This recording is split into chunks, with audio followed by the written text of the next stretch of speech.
Salut à tous et bienvenue dans ce nouvel épisode du Draft and Pick podcast. Très heureux de vous retrouver pour un format qu'on n'a fait qu'une seule fois pour le moment, qu'on avait adoré faire avec Oscar. Et je crois qu'Oscar est aussi très ravi d'être là pour cette tier list puisque c'est enfin un format qu'il ne peut pas perdre. N'est-ce pas Oscar? Mais tu te trompes parce que on a fait deux drafts dernièrement où on n'a pas sollicité le vote des auditeurs, ce qui fait que globalement, je n'ai pas perdu. Je n'ai pas gagné, mais je n'ai pas perdu. Rassurez-vous, l'activité reviendra très très vite pour ce qui est des drafts. On essaiera de faire quelque chose où il y aura peut-être un enjeu de... Mais oui, comme tu as dit, beaucoup de plaisir à faire ce petit format. C'est le retour des tier lists. Et en plus, là encore, on démarre tranquillement la saison avec un format quand même très personnel. Ouais, c'est ça. Puis on arrive avec cette tier list des équipes qu'on préfère regarder, spéciale conférence Est. On va pas être dans l'analyse très très profonde puisque déjà on n'a pas forcément un échantillon de match puisqu'on est à l'heure où on est le 13 novembre, donc la compétition a repris depuis 3 semaines, 3 grosses semaines on va dire.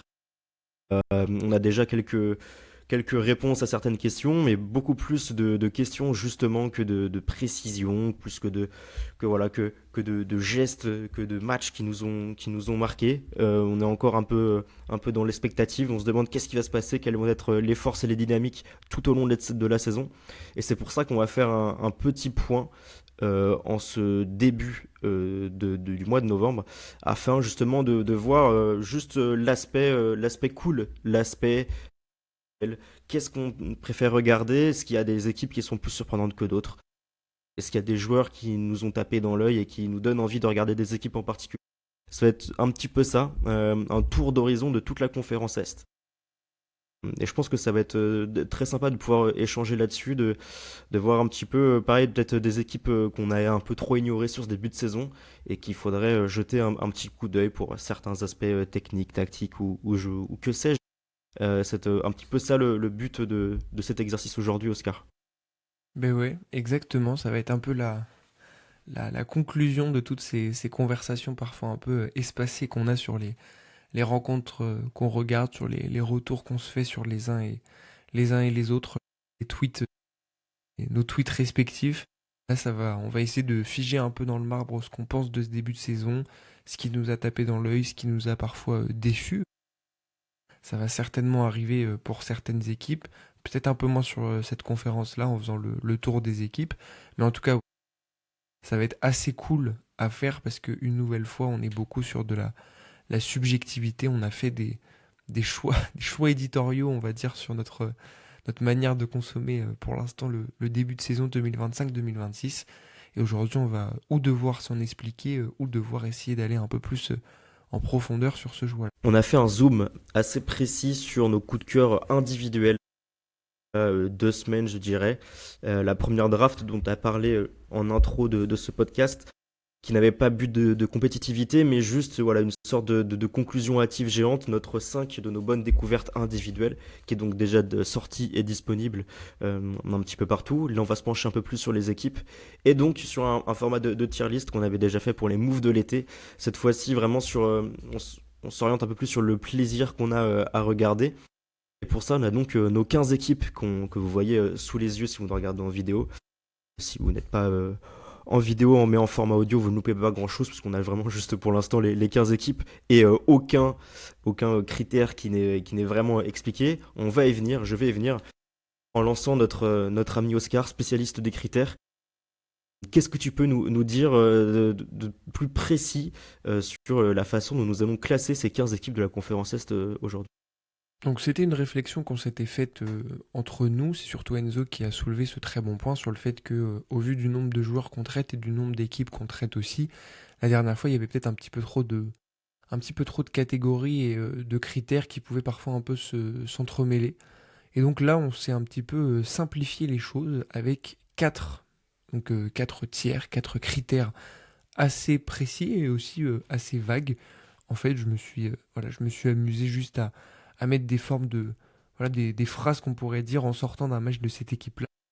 Le premier, donc le plus haut strat de cette tier list, on prend notre pied. Voilà, beaucoup de plaisir à regarder cette équipe.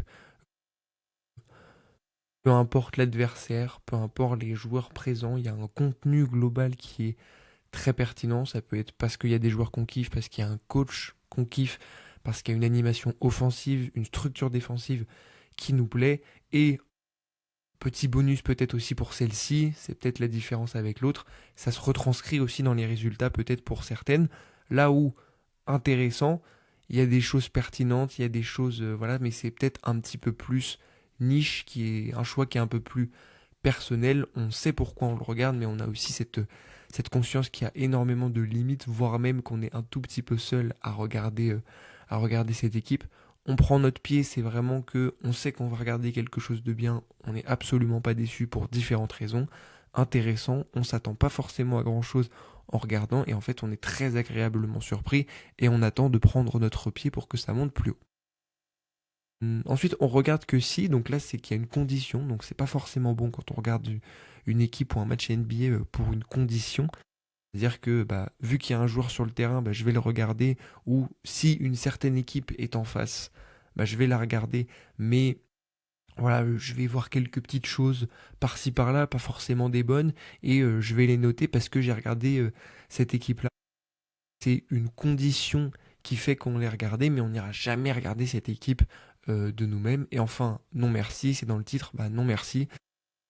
Faire dodo ou si vous avez un seul match sur le League Pass de disponible de la veille, entre faire dodo et regarder ce match, vous privilégiez globalement votre sommeil pour différentes raisons. Ça peut être parce que des absents, un fond de jeu qui peut être douteux ou alors quelque chose qui vous saoule globalement chez cette équipe. On est sur quelque chose de très personnel, c'est aussi pour ça qu'on l'a précisé, c'est vraiment notre tier list de ce qu'on aime regarder et l'objectif ça va être un peu de confronter nos avis sur certaines équipes et de parvenir à un consensus pour la tier list de ce que la relève basket Draft and Pick aime regarder. Merci beaucoup pour ces explications claires, nettes et précises, comme d'habitude. Voilà, vous l'aurez compris, la tier list, c'est toujours un petit peu comme la draft, un prétexte, une façon pour nous d'aborder un thème en particulier pour parler de basket. Donc je récapitule, on prend notre pied pour ceux qui sont en podcast, qui est notre Graal, puis on descend sur intéressant, on regarde que si, et enfin le dernier, ça sera non merci.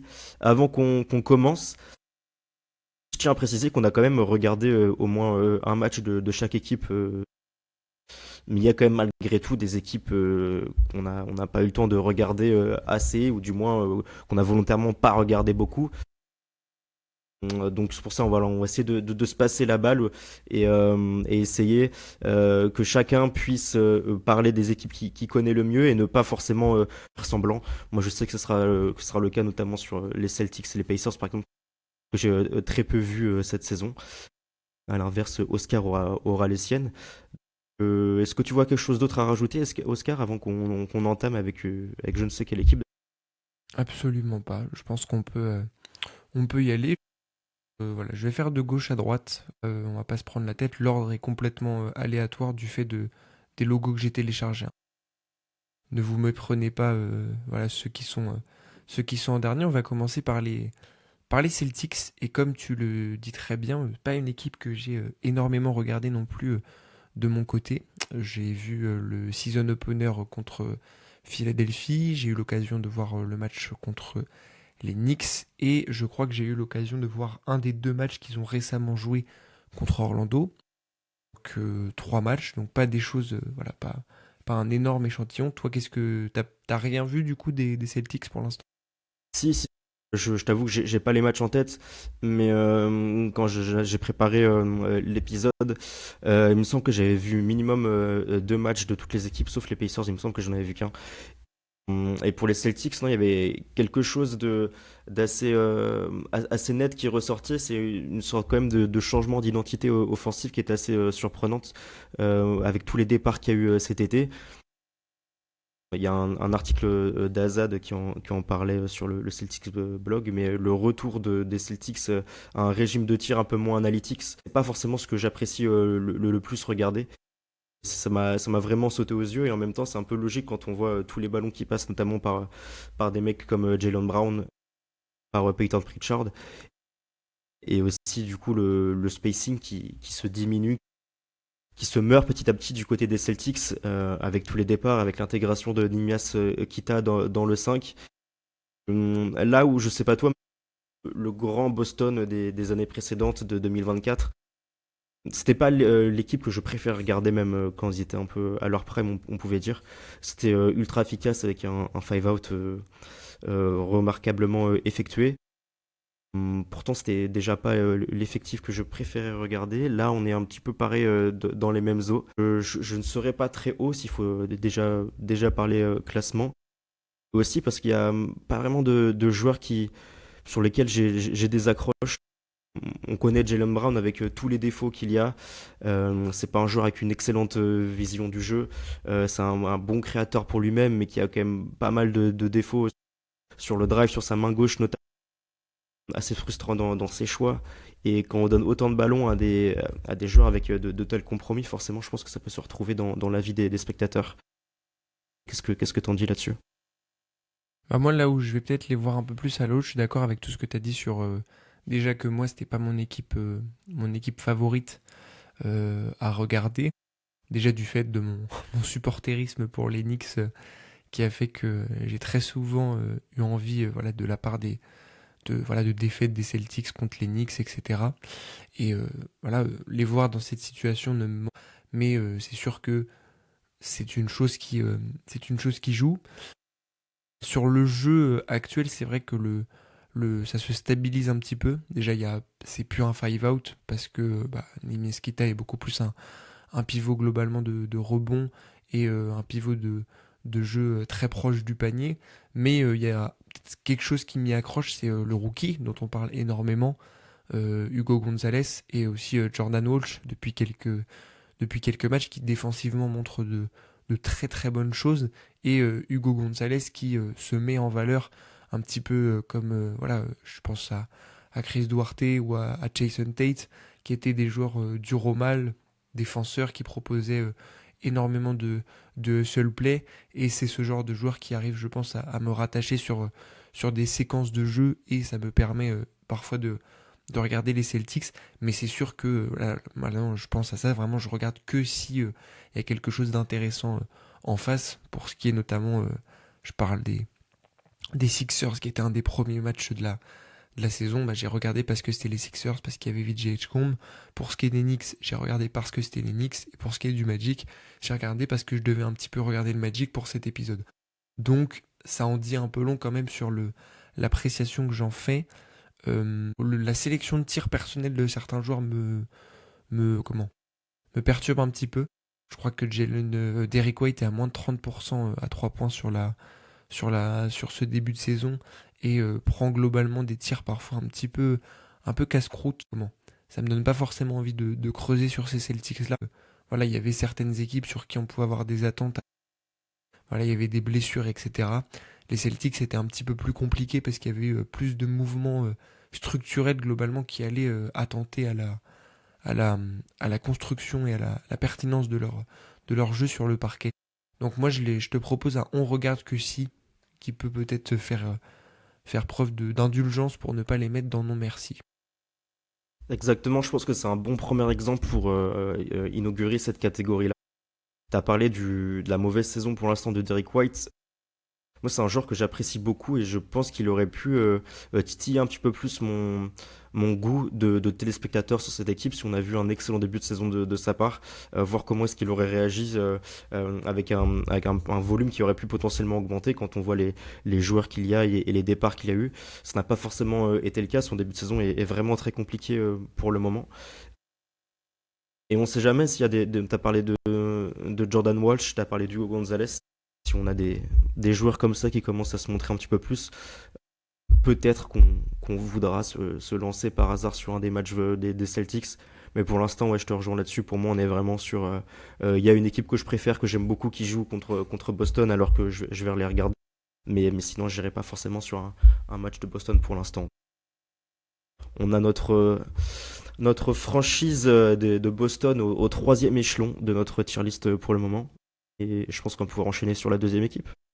Ouais, alors j'ai changé de manière dont on va procéder. On va faire une équipe de gauche, une équipe de droite, pour, voilà, pour un petit peu varier, parce que peut-être que ça permettra d'équilibrer un petit peu les intérêts d'équipe. On va parler du coup du Miami Heat. Et là, je vais peut-être un peu... voilà, je vais commencer. J'aime bien ce hit. Voilà, là, une logique un peu, comment expliquer, de high risk sur les drives, high reward et très souvent voilà, comment expliquer, high Avec risk, Karamba. high caramba, que par Jaime Raquez, high caramba. Il est tard. Il est déjà très tard. J'adore ce Miami Heat pour des raisons globalement déjà d'évolution de jeu. Je trouve que cette logique du drive très risqué qui amène très souvent des occasions de kick-out avec de joueurs avec de très bonnes mains. Pas forcément une vision du jeu élite, mais de très bonnes mains. Je pense à voilà, Rémi Raquez, Pelle Larsson, Drew Smith notamment, qui sont des joueurs qui n'ont pas forcément un playmaking élite, même si Rémi Raquez a une vision du jeu globalement plutôt au-dessus de la moyenne. Et on le voyait déjà en saison rookie, on l'a moins vu la saison dernière pour les raisons structurelles du hit qu'on connaissait. Et là, on le voit se développer et c'est très plaisant. Et ouais, cette espèce d'équipe qui arrive constamment à s'ajuster, à être capable de punir énormément d'équipes. Je pense notamment au match contre les Clippers, où ils ont très très bien exposé Ivica Zubac à l'extérieur, avec notamment la menace Bam Adebayo qui commence à s'affiner un petit peu à 3 points. Lui d'ailleurs qui fait preuve de beaucoup plus d'agressivité sur ce début de saison, beaucoup plus de pertinence dans ses choix offensifs, dans aussi son hustle offensif global. Et là aussi je trouve ça très pertinent. C'est pas forcément l'équipe qui gagne le plus, parce que ils ont encore quelques trous. Et puis il y a parfois un manque de clutch pour pour ce genre d'équipe avec beaucoup de très bons joueurs, mais pas forcément un franchise player attitré. Je pense que voilà, Bam Adebayo, cette équipe-là serait globalement peut-être plus intéressante, moins intéressante dans le jeu, mais peut-être plus pertinente en termes de victoire que avec un joueur plus fort, avec un joueur capable de prendre plus de responsabilités à certains moments. Mais ce qui est sûr, c'est que je prends énormément de plaisir à regarder cette équipe, déjà par la variété des profils qu'on nous propose. On a Rémi Raquez, qui est un playmaker secondaire avec du drive, de la capacité de kick-out, beaucoup de hustle. On a Pelle Larsson, qui peut être un joueur qui s'épanouit à tous les niveaux du terrain, qui est capable de driver avec beaucoup d'intensité, de shooter à 3 points, d'avoir un petit peu de playmaking, et défensivement c'est très solide.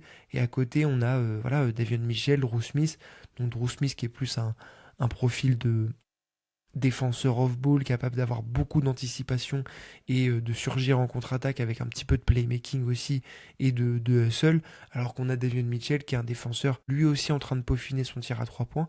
Donc moi j'ai envie de les mettre, je te le propose dans On prend notre pied, parce qu'il y a plein de pistes qui ont parlé en plus lors de la tier list de l'intégration de Norman Powell, qu'on pouvait remettre un petit peu en doute sur la tier list des moves de la free agency. Pour l'instant, ça a l'air de bien se passer. Limite, je n'ai pas envie de voir revenir Tyler Hero dans cette équipe, parce que je trouve que même s'il pourrait apporter cette clutchitude, cette capacité à prendre des tickets shoot et à essayer de fluidifier certaines choses sur le playmaking, des fois je me dis que c'est peut-être pas le profil le plus intéressant, mais en tout cas, je te propose on prend notre pied pour ce qui est des hommes d'Eric Spoelstra. Je sais pas si j'irai jusque-là. Après, c'est vrai il y a beaucoup de changements et il y a une équipe qui surprend du côté de Miami. Sur les années précédentes, une équipe du Heat qui brillait par son efficacité en playoff, son niveau de jeu qui était capable d'augmenter au même rythme que celui de Jimmy Butler.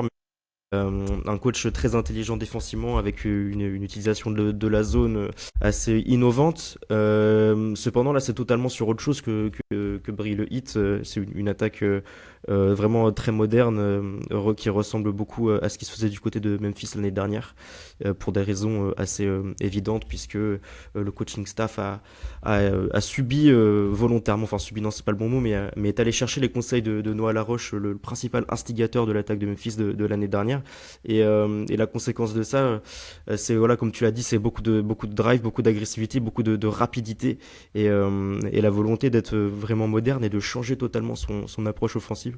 Et c'est vrai que je te rejoins sur le fait que c'est vraiment surprenant quand on a l'habitude de suivre le hit depuis des années. Après, après, j'ai peut-être encore un petit peu de mal dans les gros matchs. Je les ai vus pas mal de fois être challengés, notamment face aux Spurs. Et j'ai d'autres exemples en tête où je me suis dit que là, cette équipe de Miami, ça allait pas forcément le faire. Et là, on n'est pas forcément là pour parler de niveau aujourd'hui. Mais c'est vrai que même dans les intentions de jeu, ça me semble assez facilement contrable quand on voit le niveau intrinsèque des joueurs qu'il y a aujourd'hui du côté du Heat. T'as parlé de Tyler Hero qui a pas encore joué, Norman Powell qui fait des va-et-vient à l'infirmerie. Et, et même si c'est vraiment très surprenant, il y a énormément de rapidité. C'est l'équipe qui joue le plus vite en NBA cette année. C'est pas forcément le style de jeu qui m'emballe le plus, même si je passe des bons moments devant le hit. De toute façon, moi je l'aurais mis en intéressant, donc on va pas épiloguer des heures. Donc je pense on peut la mettre tout en haut du classement pour le moment.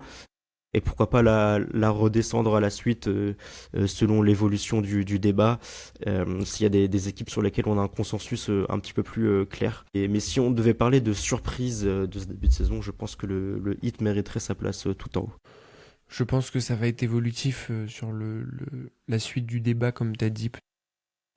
Voilà, c'est peut-être l'aspect surprenant qui a peut-être tendance aussi à biaiser un petit peu à biaiser un petit peu la vision. Bah écoute, je vais te lancer sur le prochain.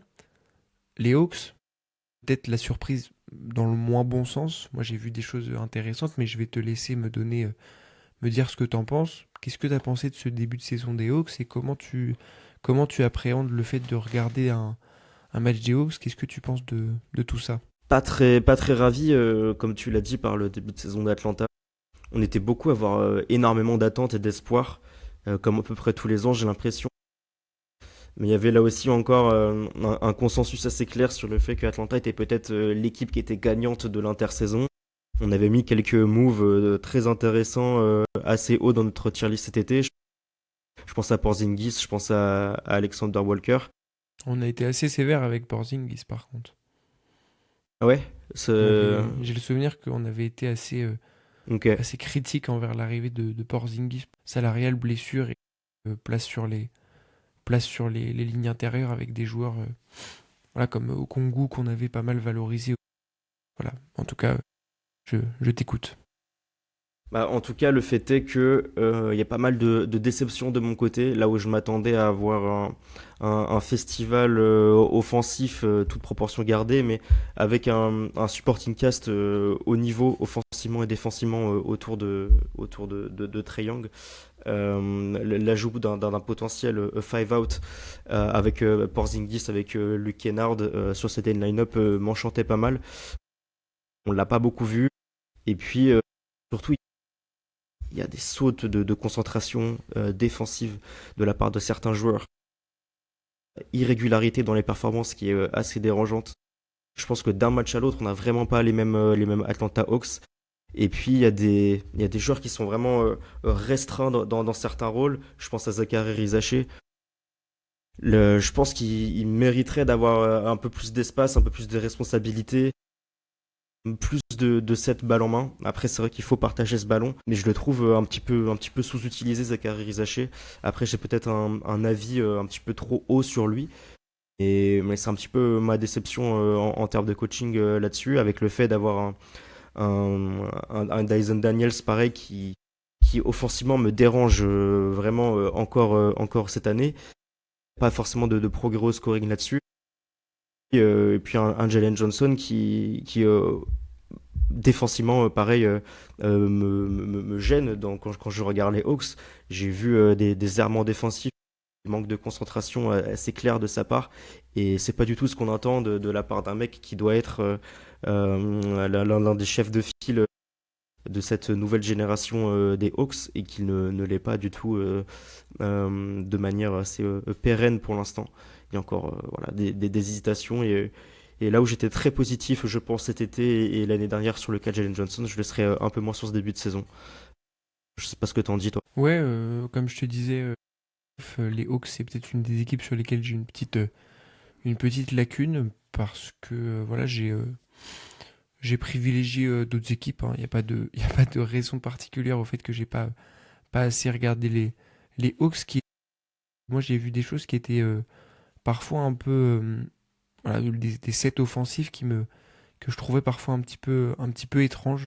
Voilà, j'aime bien Mo Gay, mais c'est vrai que des fois, le voir en porteur de balle, le voir en initiateur de jeu sur certaines séquences, je pense pas que c'est lui faire un cadeau. Et c'est là où je suis d'accord avec toi sur le fait que Dyson Daniels est très dérangeant offensivement. On sent qu'il y a une volonté aussi de l'impliquer un petit peu dans le playmaking, mais aussi bah, la limite réelle du fait qu'il est très difficile de lui faire progresser sur ce plan-là parce que on sent qu'il a aussi atteint une espèce de limite de progression qui est dérangeant, qui est dérangeante au vu du contrat qu'il a eu, mais aussi du statut entre guillemets de MIP qu'il a pu avoir et aussi de voilà bah alors je ne vais pas voilà c'est un débat éternel de toute façon sur la relève basket. La Zumba Dyson Daniels, on est voilà sur la relève, on n'est pas hyper fan non plus de Dyson Daniels, vous l'aurez compris, en tout cas sur l'aspect, ce qu'on en fait de Dyson Daniels, que ce soit médiatiquement ou sur sur les analyses. Et puis évidemment, il faut parler aussi en état de fait, la blessure de Trae Young, qui n'aide pas forcément, même si on voit des choses intéressantes de Jalen Johnson en attaque, qui évidemment n'aide pas.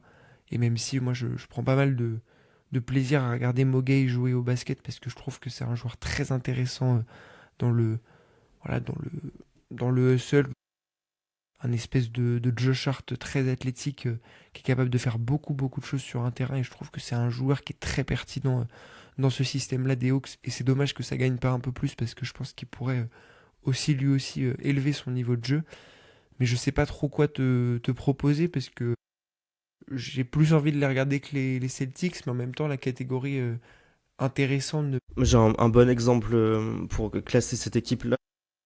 On n'a pas parlé de Trae Young, mais qui a été blessé après 5 matchs, qui devrait revenir, je crois, début décembre. Et moi, je pense que on regarde que Atlanta uniquement si Trae Young revient ou si mon équipe préférée joue contre Atlanta. Ça peut être un bon exemple. J'aurais pas forcément envie de me rebrancher sur les Hawks d'ici le retour de Trae Young. Même si actuellement ça continue de gagner des matchs, c'est aussi parce que la conférence Est est ce qu'elle est aujourd'hui. Ouais, je pense que le troisième échelon, ça me semble assez clair et assez parfait même pour cette équipe. Mais écoute, je te rejoins. Tu m'as convaincu avec cette petite variante du on regarde que si Trae Young est là ou si notre équipe favorite est là. Que je les place tout à fait ici. On va repartir du côté de la droite avec maintenant les Toronto Raptors. Nos amis. Nos amis des Raptors. Les petits chouchous d'Enzo. Est-ce que je peux me permettre d'utiliser cette formulation? Ouais, bah là comme ça, j'ai envie de les classer en intéressants, à chaud avant même d'entrer dans le débat. Est-ce que tu serais un peu plus bas, j'imagine, ou est-ce que tu serais d'accord sur ce deuxième échelon? Bah, ce qui est bizarre avec ces Raptors, c'est que j'ai presque envie de découper déjà leur saison, d'une certaine manière. Je trouve que là où Brandon Ingram apportait beaucoup de choses quand on discutait sur le début de la draft, etc., je commence un petit peu à me lasser du système Raptors, notamment sur la gestion des tickets shoot, qui m'embarrasse un petit peu, ou sur les matchs que j'ai pu regarder des Raptors sur la période récente, je vois beaucoup Brandon Ingram prendre des shoots qui sont pas forcément les bons, parfois un petit peu forcés. Alors quand ça amène des lancers francs et qu'il arrive à gagner en agressivité, je trouve ça pertinent. Mais quand il s'approche de cette zone un peu mid-range, long mid-range, et qu'il n'arrive pas forcément non plus à trouver de la stabilité visuelle. En tout cas, j'ai pas forcément les statistiques sous les yeux de Brandon Ingram à 3 points, mais j'ai pas l'impression qu'il trouve une stabilité pure et dure derrière l'arc, et puis cette zone du long mi-distance qui est parfois très agaçante parce qu'elle bloque un petit peu en même temps le spacing. C'était une des questions autour de ces Raptors, et quand on a un joueur comme RJ Barrett, je vais pas parler de Scotty Barnes parce qu'il est de moins en moins dans cette recherche-là, beaucoup plus dans la gestion de possession, dans la recherche du drive, beaucoup plus dans les petites choses qui font que ton équipe gagne et parfois un petit peu appuyer sur l'accélérateur et être capable de mettre des points et d'aller provoquer des lancers. Cette fusion entre guillemets Ingram, Barrett qui sont sur des zones assez similaires, c'est-à-dire de drive, de prise de contact mi-distance pour créer de la séparation et prendre des longs mi-distance, ça m'énerve un petit peu. Et puis je trouve que il y a des joueurs qui sont pas très très bien utilisés. Je pense notamment à Jacoby Walter sur lequel je suis assez positif et que j'aurais bien aimé voir dans certains 5 majeurs, notamment avec un Barnes potentiellement en tant que meneur de jeu, et voilà le 2 qui essaye de mettre de l'attaque, qui essaye de mettre de l'intensité et de la défense et un petit peu de shoot. J'aurais bien aimé que ce soit Jacoby Walter, et j'aimerais bien aussi voir un petit peu plus de CMB, même s'il joue. C'est le moindre mal pour certains rookies en ce moment en NBA. C'est sûr que quand on voit les séquences de Colin Murray-Boyles, que ce soit en attaque avec son passing très intéressant, et puis un petit peu le shoot rentre un petit peu, et puis l'aspect défensif qui évidemment est très impressionnant, surtout dans une équipe qui défensivement est pas inintéressante non plus. Voilà, moi j'aimerais bien le voir un petit peu plus. Donc j'ai envie de le mettre dans intéressant, mais voilà, j'ai presque envie de dire on regarde que si RJ Barrett et Brandon Ingram prennent moins de shoot à mi-distance. Je serais un peu plus positif que toi là-dessus, parce que du côté des Raptors, on a quand même un petit peu d'éclaircie par rapport à ce qu'il y avait sur le début de saison. Je suis d'accord avec toi sur l'évolution de Brandon Ingram. On avait un tout début de saison où c'est vrai qu'on a l'impression qu'il était un petit peu la solution à certains problèmes de Toronto. Mais c'était lié en partie au fait qu'il rentrait absolument tous ses longues distances. C'était assez ahurissant. Oui, il avait un niveau vraiment exceptionnel. Là, il est un petit peu plus rentré dans les rangs et ça commence à se voir un petit peu plus que ses shoots ne sont pas forcément les bons. Mais malgré ça, il y a une vraie volonté d'éviter que le jeu prenne trop de temps et du coup se retrouve entre les mains de joueurs qui vont aller dans leur spot à mi-distance, etc. C'est une équipe qui cherche vraiment à jouer vite dès qu'elle le peut, avec des profils de joueurs qui sont très intéressants là-dedans, excellents et très rapides en contre-attaque avec des Ochai Agbaji, des Grady Dick et je trouve que ça se voit vraiment dans leur volonté. C'est vraiment la façon dont ils récupèrent les rebonds défensifs parfois et ça se voit que la consigne est claire, c'est de se projeter le plus vite possible et ça m'a vraiment sauté aux yeux plusieurs fois.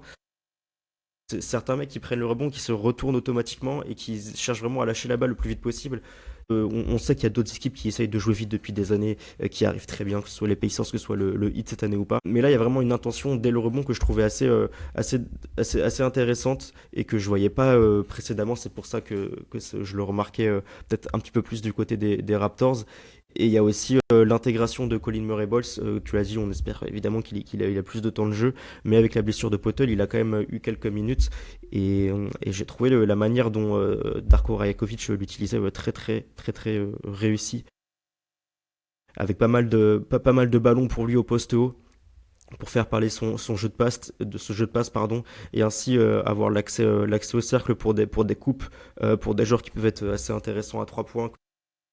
Emmanuel Quickley ou RJ Barrett qui mine de rien sur catch and shoot je pense doit être plutôt efficace cette saison et des espaces aussi pour lui pour Colin Murray-Boyles en tant que poseur d'écran, donc vraiment satisfait là-dessus. Le changement de rôle de Scottie Barnes aussi dont j'ai parlé dans un podcast avec les collègues de QI Basket et pour toutes ces raisons, pour le fait aussi que défensivement je trouve ça aussi vraiment plutôt correct. Des switches qui sont vraiment instaurés dès que possible. C'est plutôt, ouais, vraiment plutôt réussi. Je pense qu'il y avait beaucoup de manières de foirer le début de saison et de le rendre pas très intéressant du côté de Toronto. J'ai l'impression qu'on s'y dirige petit à petit, même si les résultats vont de mieux en mieux. J'ai un avis sur Brandon Ingram qui rejoint le tien. Je pense qu'il va falloir lui faire comprendre qu'il faut sans doute minimiser le plus possible les longues distances, même si ils en prennent pas tant que ça. J'ai les chiffres sous les yeux, ils sont la 13e équipe qui en tente le plus de longues distances dans la ligue. l'impression avec le fait que récemment certains en loupent de plus en plus, on a l'impression qu'ils sont beaucoup plus hauts dans ce classement. Mais ça va être intéressant de suivre l'évolution de ces Raptors puisque leurs bilans sont passés dans le positif assez récemment. Mais voilà, pour toutes ces raisons-là, j'ai quand même envie de le mettre quand même envie de le mettre intéressant. Tu as dit que tu voulais le mettre un petit peu en dessous. Je viens de voir là, t'as tranché toi-même pour intéressant. On tranche dans l'avis de l'autre, on est assez fair play pour l'instant. Bon, écoute, je suis globalement assez d'accord avec toi. Je suis pas venu sur la défense, mais c'est vrai que le switch all avec Murray Ball, quand c'était Murray Ball, c'était assez cool. Et puis je trouve que même si Potel bloque forcément le switch all, est quand même assez intéressant et fonctionnel dans une équipe qui rate pas mal de shoots à mi-distance. Un aspect de rebondeur et de protecteur de cercle de l'autre côté, pas inintéressant. Et ça fait du bien pour une équipe qui se cherche aussi un petit peu sur son switch all, sur certaines séquences. Moi, je les mets dans intéressant. Et il y a le fait que ça soit intéressant, c'est aussi que, comme tu l'as dit, ça va être intéressant à suivre dans le futur. Donc ça va, c'est dans le groupe nominal. Et puis il y a le petit chouchou de Jamal Shield aussi qui est vraiment très bon sur ce début de saison. Capable de passes vraiment très surprenantes pour un joueur de sa taille. Il a la rapidité. C'est un joueur de petit format, très costaud, bon défenseur, qui est un petit peu anachronique, j'ai envie de dire. Un joueur qui était sans doute recherché dans les années 2010, qui a un profil de genre gestionnaire, très bon défenseur du point d'attaque, mais trop petit et avec des manquements au shoot et à la finition au cercle pour la NBA, mais qui dans ce rôle de sortie de banc est franchement très intéressant et apporte un playmaking que n'a pas forcément Toronto. Sur certaines line-up, dont celle où il est sur le terrain. Et en plus, cette saison, pour l'instant, il est très efficace à 3 points. Il rentre pas mal de ses tirs, il est à 46% sur ce début de saison. Et donc voilà, tout roule. Et un petit éclair de génie qui apporte ce Jamal Sheed vraiment, vraiment cool sur ce début de saison. Est-ce que tu as vu la passe qu'il a faite là contre les Nets, le kick out en drive pour Murray Boyles? Je crois Bah, que c'est. tu l'as probablement vu parce que je l'ai partagé, à moins que tu aies vu le match. Alors, j'ai vu le match, mais j'ai pas vu que tu l'avais partagé. Ok, bah c'est très J'ai pas marrant été parce que très du coup, présent sur les réseaux. parce que du coup, je l'ai isolé et j'en ai parlé sur Twitter. Ouais. Donc vraiment, cette passe-là est vraiment incroyable. Elle mêle pas mal de ses qualités. La rapidité, tout simplement, c'est en mon joueur petit et forcément les pas vont très vite, trop vite pour certains joueurs, mais aussi la qualité de passe. Et même en plus qu'un kick-out, un peu comme une sorte de bras roulé, une passe un peu à la Doncic, évidemment toute proportion gardée, mais comme le mec doit faire, je sais pas, 1m84, 1m85, il arrive à passer par-dessus les mecs et à quand même trouver Colin Murray Balls. Je pense c'est une skip pass qui doit skipper 4 mecs à la fois. Vraiment remarquable. En tout cas, je l'avais pas vu que tu l'avais partagé, puisque C'est marrant, les voilà, grands j'ai esprits, vu. tout ça, tout ça. Elle doit être dans mes notes de play. En tout cas, tu l'as fait avant moi. Félicitations. On va passer à une autre équipe. À gauche, on enchaîne sur des équipes qui sont peut-être pas les plus satisfaisantes, en tout cas sur ce début de saison, le Orlando Magic. Et bah pour l'instant, le Orlando Magic, j'ai très envie de les placer dans non merci. Je À sais ce pas ce que point-là, t'en penses. Je te donne pour l'instant, sur le début de saison, j'ai envie de les placer dans non merci. bah, je te laisse commencer là-dessus. Du coup, tu m'as l'air d'avoir pas mal de choses assez négatives à dire sur eux. Je te laisse expliquer pourquoi. Déjà, l'aspect purement d'utilisation des joueurs est, je trouve, assez discutable. Je vois notamment Tyus Jones, la manière dont il est utilisé. Il en a évidemment aussi ses responsabilités, mais je le trouve pas très bien utilisé. Je trouve qu'il gagnerait à être plus pertinent avec plus de séquences aux côtés de Jalen Suggs. J'ai pas en tête forcément voilà, les line-up, les on-off de Tyus Jones avec qui il est le mieux. Mais Bah, c'est si sûr. tu veux savoir, il est le 0e centile en termes d'usage parmi les meneurs. Ça montre, voilà, en effet, son utilisation très faible. Et ouais, même pareil sur l'efficacité, c'est le 0e centile en efficacité et 0e centile en assist percentage. Ce qui est globalement une hérésie pour Tyus Ce Jones, qui est qui... totalement, ouais, totalement hérésie. Je peux aller chercher un peu ses années précédentes. Ouais, il était vraiment autour de la moyenne, voire au-dessus de la moyenne dans tous ces critères-là, sauf l'usage où il a toujours été Oui, un petit peu relayé au second rang, évidemment. mais Ouais, je vais te laisser continuer. de toute façon, c'est pas ce qu'on lui demande à un joueur comme ça. Évidemment, il y a un côté comment, fonctionnel de Tyus Jones sur le fait que sur le début de saison, c'est factuel, il rentre pas ses 3 points. Il est globalement, je crois, aux alentours de la quinzaine, enfin 13-15% pour ce qui est du pourcentage à 3 points. J'avais vu un graphique qui était assez saisissant à ce sujet. Déjà, il y a cet aspect-là, c'est-à-dire que une de tes recrues phares qui pouvait t'apporter énormément de choses, que ce soit en termes de playmaking aux côtés de Suggs pour des line-up potentiellement pour permettre aussi d'utiliser Banchero en petit 5, qui bah, ne te permettent absolument pas. Enfin, un joueur qui est quand même assez mal utilisé, donc ça se retranscrit dans les stats et je trouve que ça se retranscrit sur le terrain. Tu utilises absolument pas assez, je trouve, le playmaking de Tyus Jones. Déjà, il y a cet aspect-là. Ensuite, il y a l'aspect, et c'est peut-être le seul pour ce qui est de cette tier list, attitude des joueurs, qui globalement, je trouve, est assez déplorable sur le terrain.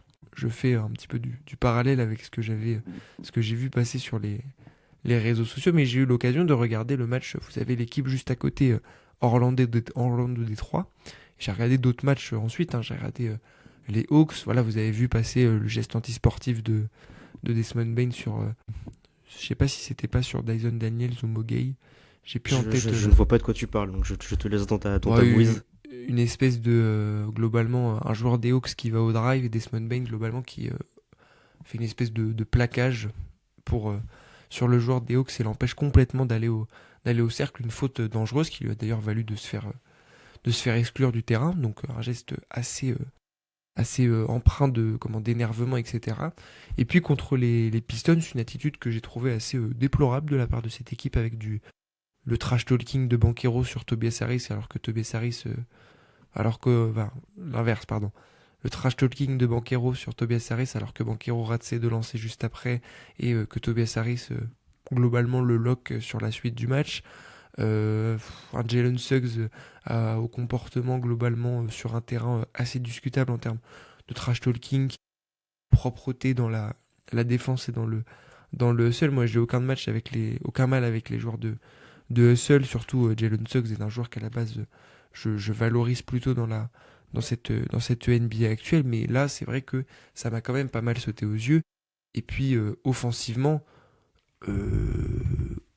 voilà, j'ai pas le poulet sans tête Banchero commence un petit peu à m'agacer, même si ça commence un petit peu à se stabiliser sur la continuité de la saison, mais c'est vrai que le début de saison, c'est très compliqué de regarder Paolo Banchero jouer au basket. On avait toujours cette sensation que bah, le QA basket ne progressait pas et qu'en même temps on n'était pas forcément dans les hautes dans la hiérarchie du staff à le faire progresser.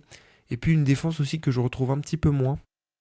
J'ai du mal à retrouver l'intensité défensive de cette équipe que je valorisais tant la saison dernière.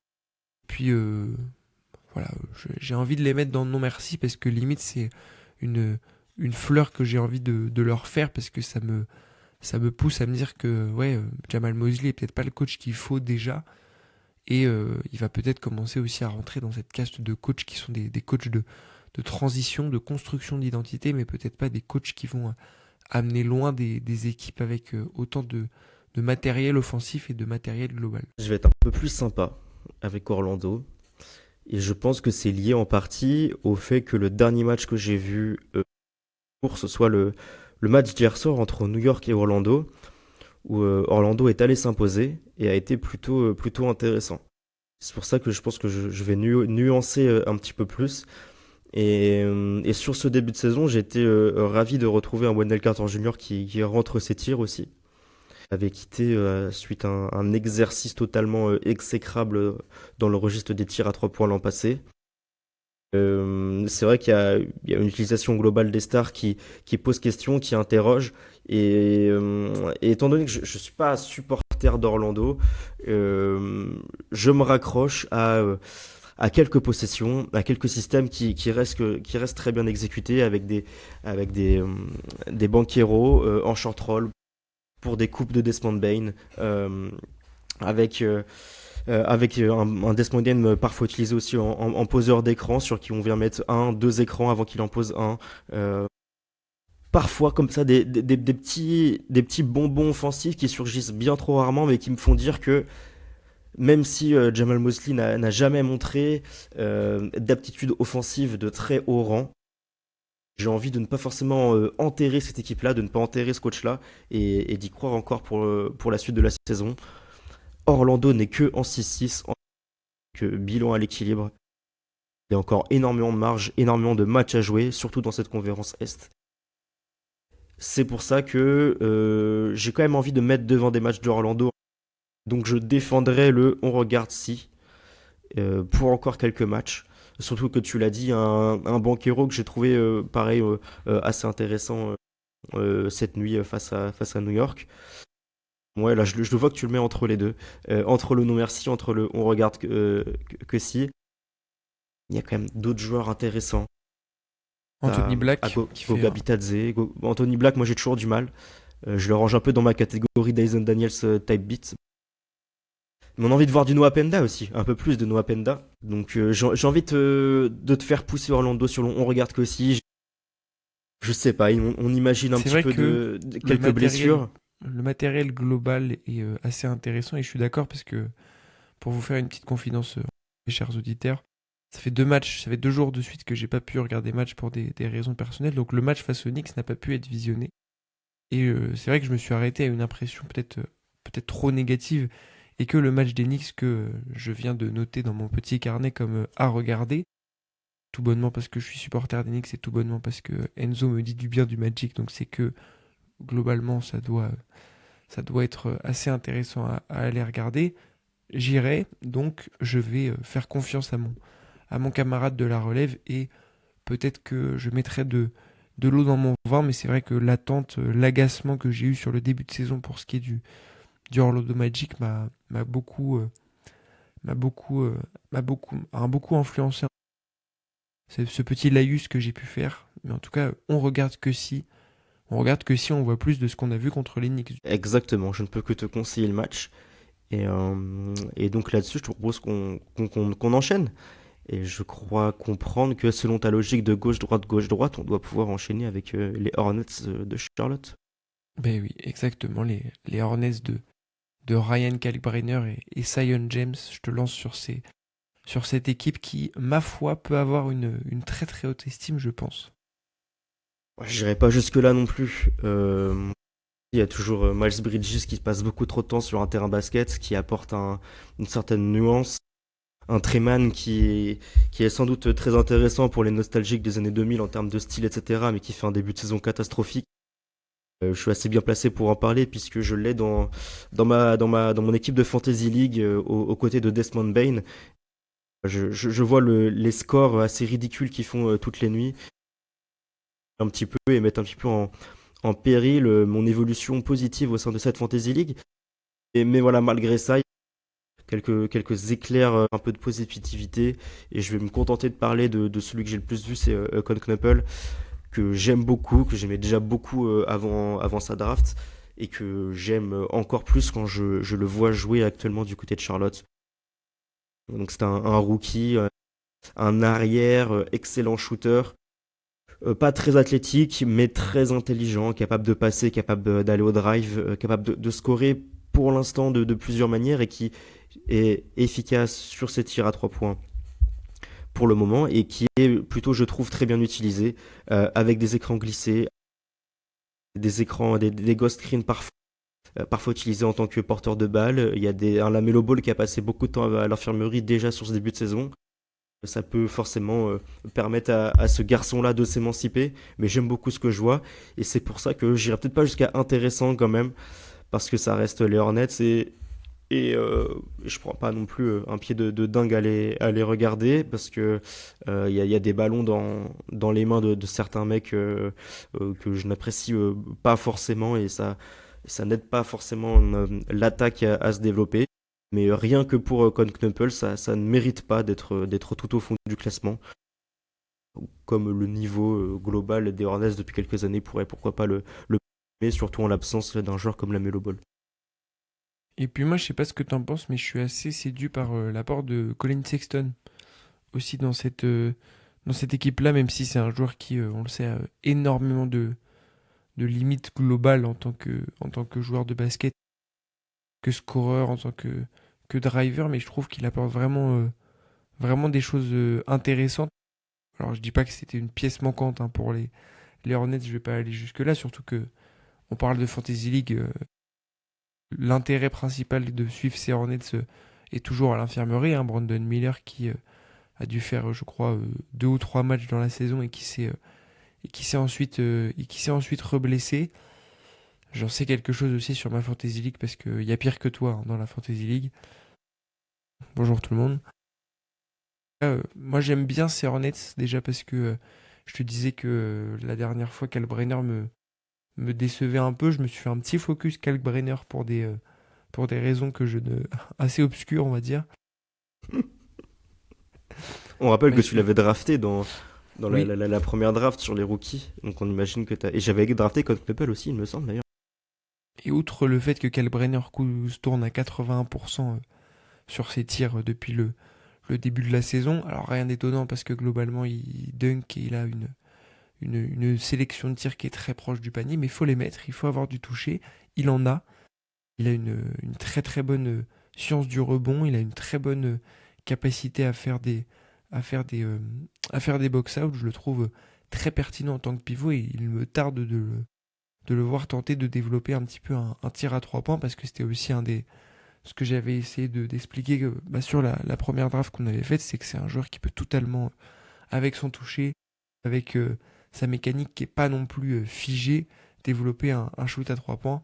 Et quand on voit, Enzo le sait, quand on a regardé Donovan Klingan l'autre jour, on a vu que c'était quand même possible pour des frigos de faire de devenir des stretch five au moins acceptables. Je suis allé un peu plus sur les détails de cet tir pris à Ryan Kalkbrenner et j'avais déjà cette impression de rim runner, un joueur assez quand même restreint dans un rôle.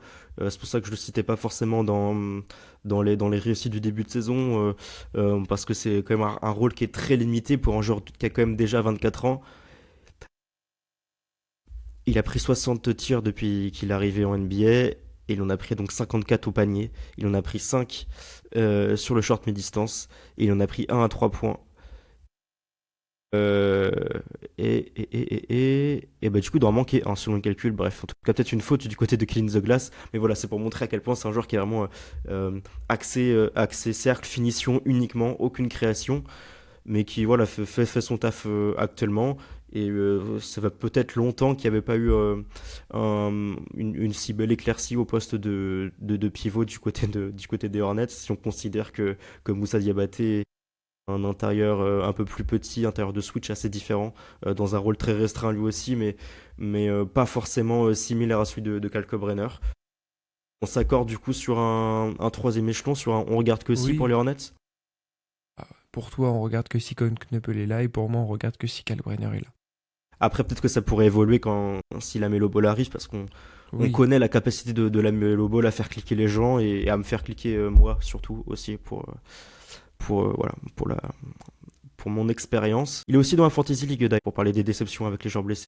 Je pense on est pas mal dans le registre. Là, je vois que tu viens d'agrandir le logo de Détroit. Il va être temps de parler de notre franchise. J'ai envie de te lancer en premier. Même si on a un Détroit qui brille par ses résultats collectifs, il me semble qu'actuellement on est en 8-2 ou en 9-2. 9-2. En 9-2. 9-2, voilà, avec la victoire très surprenante face au Chicago hier soir. Est-ce que pour toi, tu as un emballement qui est corrélé, qui est proportionnel au bilan absolument génial et historique de Detroit Pistons sur ce début de saison? Oui, et il n'y a qu'une raison à ça, c'est vraiment Jalen Duren. Qu'est-ce que c'est que ce joueur? Alors, j'ai pas l'habitude de m'emballer et d'avoir peut-être un côté très... voilà, là, c'est très... ça va être très subjectif, hein, cette séquence sur Jalen Duren, mais j'ai été subjugué par les séquences que j'ai vues de Jalen Duren. Ah oui, assez contradictoire, hein, parce que j'ai pas regardé énormément de matchs des Pistons, mais à culpa auprès de ceux qui nous écoutent et qui sont fans des Pistons. Je suis. Alors j'avais déjà vu évidemment énormément de flashs de passing qui étaient hyper intéressants. J'y croyais, mais là, voilà, je me régale avec la vision du jeu de Jalen Duren. Voilà, j'ai isolé une séquence précise, notamment contre les Sixers, où il est sur un écran de Kate Cunningham, et là où parfois il avait tendance à s'axer essentiellement au ballon, essentiellement panier, voilà, tourner son regard globalement essentiellement vers le panier et aller chercher, essayer d'aller chercher un drive qui n'était pas toujours bien senti. Là, il a une attitude que je trouve très très bonne déjà sur la volonté de passer, c'est-à-dire qu'il a une analyse globale de la situation et qu'il arrive ensuite à faire une skip pass et vraiment un très bon kick-out pour Duncan Robinson, je crois. Parfaite transition, Duncan Robinson, excellente intégration. Je le trouve offensivement qui fait du bien, mais c'est voilà, c'est évidemment à des années-lumière de ce que Malik Beasley a pu nous procurer comme sensation, comme pertinence aussi dans les profils qu'on cherchait à des moments précis. C'est surtout défensivement qui m'impressionne, avec énormément de mobilité, très bons déplacements latéraux sur des joueurs plus grands, sur des joueurs parfois plus forts, plus rapides. Il arrive extrêmement bien à gêner énormément de profils, que ce soit sur du 3 points, que ce soit sur du mi-distance ou même parfois sur du drive. Là, je le trouve très pertinent défensivement. Et puis, il y a une cohérence collective globale que je trouve assez intéressante, même si, évidemment, beaucoup de choses en sont remis à Kate Cunningham. Puis, le développement de Sarr Thompson qui commence à se voir, à se voir beaucoup. J'ai pas non plus envie de les mettre dans on prend notre pied, parce que c'est pas non plus un jeu qui est, je trouve, transcendant, même si la défense est très pertinente. L'attaque, ça reste assez, je trouve, rudimentaire, comme on pouvait l'avoir l'année dernière avec des axes de pick and roll qui sont parfois un petit peu téléguidés et un petit peu stéréotypés, je trouve. Donc je les mettrais dans intéressant. Donc je te laisse me dire ce que t'en penses. Ouais, je pense que c'est là qu'ils vont finir parce que je les aurais quelque part entre, on regarde, peut-être même plus sur le troisième échelon. Parce qu'il y a ouais, c'est ça, il y a un jeu offensif, comme tu l'as dit, qui peut être un peu stéréotypé et beaucoup de schémas qui se répètent avec des jeux à deux, mais qui sont peut-être moins intéressants que l'an passé. Ou comme tu as parlé de Malik Beasley, qui était vraiment un éclair. Et ça fait trop de fois que je dis le mot éclair, non, faut que j'arrête de dire ce mot-là, mais vraiment, Foudre. La voilà, c'est foudre. ça, il faisait vraiment beaucoup de plaisir et très très utile l'an passé par son shoot, par sa capacité à jouer off-ball, à sortir des écrans, parfois à porter la balle un petit peu. On avait beaucoup d'espoir sur la capacité de Duncan Robinson à remballer dans ce rôle-là. Il est un petit peu en deçà des attentes et c'est pour ça que je préférais l'attaque l'an passé général du côté de Détroit. Sur le cas de Duren, Duren est un meilleur joueur. On a vu des choses se développer du côté de Duren. Moi, j'ajouterais aux choses que tu as dit, des drives, des petits drives qui sortent de nulle part que j'avais jamais vu. On sait qu'il joue beaucoup de hand-off, beaucoup de main à main en tête de raquette. Et bah plusieurs fois, il a faim de donner la balle au porteur de balle qui arrivait pour des mains à main, donc sûrement Kate Cunningham ou, euh, ou d'autres, pour ensuite s'orienter vers le panier et commencer un drive. Au-delà d'avoir déjà l'idée, il a la réalisation et plusieurs fois c'est allé au bout avec des bons dribbles, avec une bonne finition. Il est très large d'épaule, il a l'intelligence d'aller chercher le contact et j'étais vraiment très surpris de Jalen Duren là-dessus. Et puis j'ai aussi vu des pick and roll inversés avec Kate Cunningham. Je n'ai vu assez peu pour le moment, mais waouh. Même s'ils étaient encore trop proches du panier, c'était surtout, j'ai l'impression, en réaction à une possession un petit peu mal embarquée ou à une réaction à une défense. C'était pas forcément l'option numéro un de cette attaque. Mais voilà, rien que pour ça, vraiment chapeau à Jalen Duren. Et puis Kate Cunningham fait un début de saison totalement réussi. Mais pour tout ce qui est autour, je suis moins emballé aussi par l'attaque au global. Donc voilà, je vais tempérer un petit peu. Et c'est pour ça que je pense ça va finir en intéressant sûrement. Mais voilà, c'est. Ne croyez pas, en tout cas, si vous n'avez pas encore regardé les Pistons, que à travers les résultats collectifs et la flamboyance de ce 9-2, on est une équipe à regarder absolument. On n'est pas non plus sur les Spurs 2014. Je vais les mettre dans intéressant parce qu'il y a aussi l'aspect victoire qui peut donner un aspect peut-être plus intéressant. On va parler peut-être d'une équipe qui va finir dans intéressant. Qu'est-ce que tu penses de nos amis les Cleveland Cavaliers depuis ce début de saison? Il y a beaucoup de blessés pour commencer. Je pense que c'est un critère Hmm, qu'il oui. faut mettre sur la table en premier. Darius Garland a joué un ou deux matchs. Donovan Mitchell, on a manqué quelques-uns aussi. Et moi, j'ai pas été emballé parce que j'ai vu des Cavs et, et j'ai vu en partie un roster affaibli par rapport à l'an passé. Il y a les blessures, oui, mais il y a aussi des départs, le départ de Ty Jerome notamment. Donc moi, je serais pas très expansif là-dessus. Parce que ça fait partie des équipes que j'ai le moins vues. Là, comme ça, instinctivement, je les mettrais au troisième échelon. On regarde que. Voilà, après, je vais te laisser en dire plus, mais assez. J'ai pas été ravi non plus par le Evan Mobley, par le Jarrett Allen, le duo d'intérieur. Mobley qui allait chercher peut-être un peu trop de création pour lui-même sur le peu que j'en ai vu et c'est pas forcément ce que j'attends de lui. Alors je le conçois, il y a des blessés, etc. Et c'est beaucoup plus compliqué d'avoir une attaque créative quand on a un Donovan Mitchell ou un Darius Garland en moins. Mais ouais, j'allume pas un match des Cavs pour voir un Evan Mobley responsabilisé à ce point-là, comme ça a pu être dans certains matchs. Je ne sais plus le nom des adversaires. Mais voilà, c'était pas mon meilleur passage quand je suis allé mettre un œil sur les Rockets, sur les Cavs, pardon. Bah oui, c'est clair que moi aussi, c'était pas non plus. Bah déjà, le beaucoup de blessés aide pas. La pertinence des joueurs, même s'il y a des choses pas inintéressantes qui sont faites par Craig Porter Jr., par Tyrese Proctor, par Lonzo Ball, par Dean Wade, même si Dean Wade en défense, c'est un petit peu délicat. Déjà, il y a un aspect peut-être un peu moins agréable et implacable du fait que le 3 points me rentre moins cette année. Pour cause de blessures, mais aussi pour cause de l'année dernière, ça montre aussi que c'était une surchauffe de failles de failles dans de la matrice qu'on avait déjà observé entre guillemets sur les playoffs parce que le 3 points s'était régulé, voire même avait un peu chuté par rapport à la régulière. Je sais pas ce que t'en penses, je te pose la question.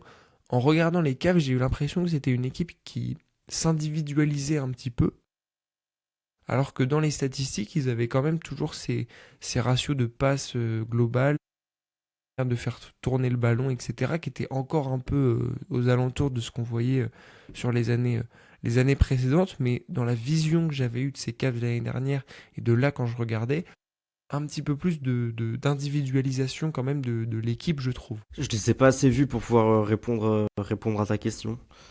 Je vais pas faire semblant, mais ça me semble en tout cas logique que tu aies cette conclusion avec le peu de ballons, le peu de matchs qu'a joué Darius Garland. Voilà, quand on voit la qualité qu'il y a eu la saison dernière, la qualité de playmaking, de scoring, la menace qu'il représentait.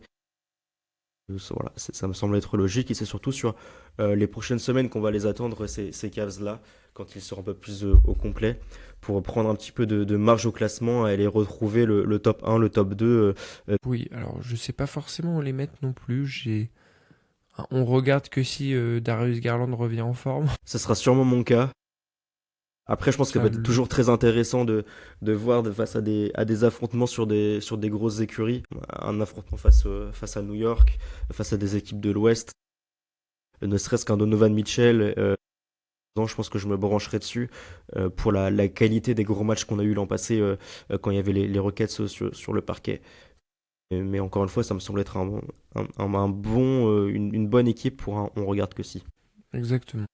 Comme tu as vu, je t'ai rejoint. On va partir du côté de nos amis des Wizards. C'est bon, intrinsèquement la pire équipe sur ce début. Que dire pour ce qui est des Washington Wizards que tu peux me taper sur le doigt que j'ai malheureusement beaucoup regardé. Moi aussi. Pour la bonne et simple raison que on en avait parlé lors de la draft de la première semaine, j'avais été très séduit par Keyshawn George et puis un peu de Alex Sarr aussi, et puis j'avais envie de comprendre l'anomalie du début de saison de Bob Carrington qui semblait alerter chez, chez certains fans des Wizards ou chez certains suiveurs de NBA. Bah, je vais te rejoindre un peu sur ce que tu disais la dernière fois sur déjà ça fait pas forcément plaisir de suivre McCollum et Middleton sur tout un match. Pour la bonne et simple raison qu'ils ont des gros trous d'air et une sélection de tir qui est pas toujours pertinente, voire même parfois on a un peu envie de se dire que ouais, ils pensent encore qu'ils sont ces joueurs-là qui voilà, sont capables d'avoir de l'implacabilité au scoring, qui sont capables d'avoir de la pertinence sur de la création de tir pour eux-mêmes. Là, on pourrait peut-être un peu plus attendre certains jeunes joueurs et laisser développer de la création pour eux et de la création pour les autres. Il y a un vrai sujet de rotation intérieure qui fait que très vite, la seconde unit, elle perd tout à fait en intensité et en intérêt. Et puis, il y a aussi l'aspect purement bas courte, avec le début de saison très suspect de Bob Carrington, même s'il est encore jeune, même si on lui demande, je pense, des choses un tout petit peu différentes. Et on lui demande peut-être de prendre un petit peu plus de responsabilité parce que on aurait pu attendre ça de McCollum, mais il le fait pas forcément. Et puis l'utilisation, tu le disais la dernière fois, de Cam Whitmore, qui est utilisé sur des séquences de jeu très dispatchées, pas forcément pertinentes, avec des profils qui lui ressemblent un petit peu. Et à côté de tout ça, on a ces éclaircies qui sont un peu délicates à distinguer. Donc pour moi, ça serait mon premier non merci sur ce début d'émission. Bien, malgré tout ça, malgré le niveau global de l'effectif, malgré ce que tu viens d'évoquer, j'ai envie de les mettre un petit peu plus haut. Tu l'as dit, tu les as pas mal regardés, moi aussi, et je me suis surpris quand j'y repensé là pour préparer l'épisode. En fait, les matchs étaient très souvent serrés. Qu'importe l'adversaire, je les ai vus face à Dallas, ok.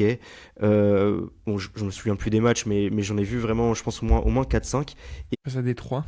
rarement des blowouts, voilà, exactement, la fin de match face à Détroit, bon, ils sont passés à côté, mais c'est difficile aussi de comprendre et de cerner les besoins d'un effectif et du coaching staff de gagner un match quand tu es les Wizards. Parfois, j'imagine qu'ils doivent être un petit peu envoyés en l'air parce qu'il faut tanker, etc. Mais il y a quand même une équipe qui, sur trois quarts-temps du moins, est généralement pertinente, avec des mecs qui sont intéressants à suivre. Parfois, collectivement, ça joue bien en basket aussi. Et c'est pour ça que j'ai pas envie de les mettre tout en bas. J'ai une autre équipe qui me vient en tête là et que j'ai envie de mettre plus bas. Donc j'ai envie de garder cette place pour une équipe qui le mérite plus pour moi parce que j'ai été un peu surpris positivement par Washington et par leur jeu collectif. Et aussi parce que récemment on a vu des cartons de CJ McCollum. C'est un peu plaisant à voir quand ça rentre en tout cas. Alors évidemment ce sera pas toujours le cas. Pas mal de tirs qui sont pris, ok, mais voilà, j'ai pas mal d'affection pour le joueur qui a été CJ McCollum et je suis très content de voir qu'il est encore capable de mettre, je crois qu'il a mis 40 points récemment. J'ai un match, je crois qu'il a 24 points en premier quart et je me dis waouh, ok, intéressant. Bon, je crois qu'il en a mis 25 au final, mais ouais, je me suis pris un petit peu d'affection pour ces Wizards et qui ne sont pas l'équipe la moins intéressante de la conférence Est. C'est vrai. Je peux pas non plus cracher dans la soupe parce que j'ai pris énormément de plaisir à les voir jouer en début de saison.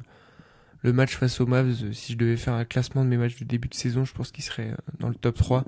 Mais je te jure, hein, c'était le career high de Keyshawn George. Je suis encore traumatisé de ce match. Non, en vrai, j'abuse peut-être sur le top 3, hein, top 10 en wildcard. On fera une tier list des matchs de la saison. Alors pour ça, il aurait fallu déjà prendre des notes et malheureusement, je suis pas doué pour retenir les matchs. Moi non plus. J'en ai deux trois en tête là. Faudra swiper et scroller sur notre page Twitter pour voir ce qu'on avait relayé sur certains matchs, je pense. Exactement. Se faire des flashs. Mais oui, en vrai, je te rejoins sur les Wizards. Je pense que je suis peut-être un petit peu sévère avec eux, alors qu'en plus, j'ai pris mon pied sur certains matchs des Wizards. Et puis, c'est ce qu'on appelle ce que je dirais du tanking, du tanking propre.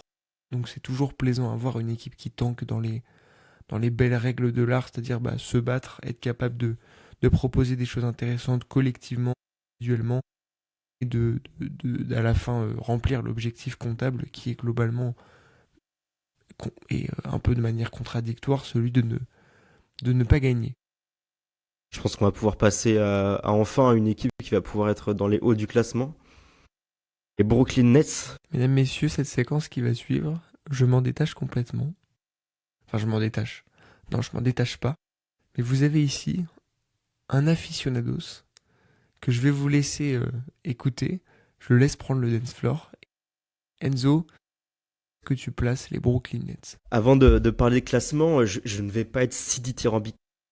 Pour être honnête, je pense que si nous avions effectué cette tier list il y a de ça 10 jours, une semaine, ils auraient été très très hauts. C'est moins le cas récemment. J'étais très charmé par ces Brooklyn Nets en ce début de saison-là.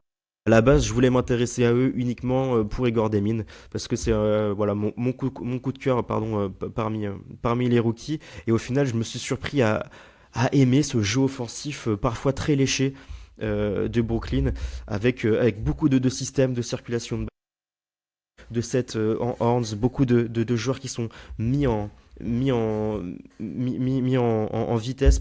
Utiliser off-ball l'intelligence d'un Michael Porter Jr. qui sait passer le ballon correctement, le drive d'un Nick Claxton. Vraiment, voilà, beaucoup de petits trucs qui ont été mis en place, très intelligents. Surtout quand Cam Thomas n'était pas sur le terrain. Sinon, on avait un Cam Thomas qui, par séquence, montrait des choses au passing. Parfois, il s'oubliait un petit peu, mais avec toute l'indulgence que je pouvais avoir envers ces Brooklyn Nets, j'étais très satisfait. Par Jordi Fernandez aussi, il y avait des idées sans ballon aussi, avec pas mal de défense tout terrain, de l'agressivité. C'est pour ça que ça rendait ces matchs-là vraiment, vraiment cool à regarder, même si contrairement aux Wizards, il y a beaucoup moins de compétitivité, beaucoup plus de blowout. Euh, Ceci est en partie lié au fait que les rookies ne sont pas au niveau, que ce soit Ben Saraf, que ce soit Nolan Traoré. On a eu un tout petit peu de Drake Powell, c'est plutôt intéressant, mais pareil, on a un Yegor Djumin qui, qui est vraiment beaucoup trop discret, c'est vraiment ça le mot, il est timide et discret, et pas forcément utile dans tous les matchs auxquels il a participé. Mais vraiment, voilà, collectivement, quand on aime le basket, le basket, voilà, le basket collectif, le basket léché, j'ai envie de dire, il y avait des choses très intéressantes du côté des Nets, même si les ballons ne rentraient pas toujours. Et puis là, sur les derniers matchs, c'est un petit peu moins le cas. En partie, je pense, avec les absents, parce qu'on n'a pas de Cam Thomas, on n'a plus de Ben Saraf. Et il y a peut-être aussi voilà, la saison qui, ça y est entamée. Et puis certains joueurs qui veulent sans doute plus briller que d'autres. Voilà, il y a pas mal de petits mecs, des Noah Clowney, des Derrick Powell, que pour l'instant j'aime beaucoup. Et malgré l'absence globale de niveau, le fait que oui, ils vont rester au fond de cette conférence sans doute jusqu'à la fin de la saison, peut-être même la saison prochaine pour l'instant, la déception des rookies.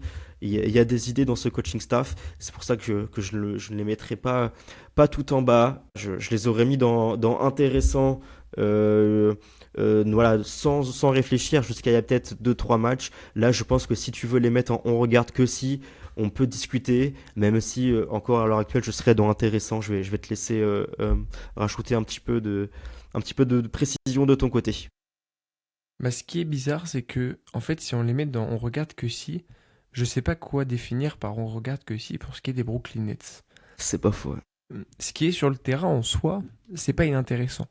Le match contre les Raptors, Noah Clowney fait un super match des deux côtés du terrain, beaucoup d'intensité. Nick Claxton qui commence à développer un tout petit jeu de drive, c'est pas non plus inintéressant, même si on se doute qu'il y a une maximisation de son profil pour potentiellement le trader derrière. Voilà, c'est des choses qu'il faut aussi prendre en compte quand on parle de ce genre d'équipe, mais je peux pas les mettre dans non merci parce que évidemment comme toi j'ai pris mon pied sur le début de saison, je vois encore des choses hyper intéressantes, voire même des choses qui m'exaspèrent. Tu parles d'Egor Demin, mais son registre de jeu, son registre de sélection de tir est complètement éloigné de ce que j'avais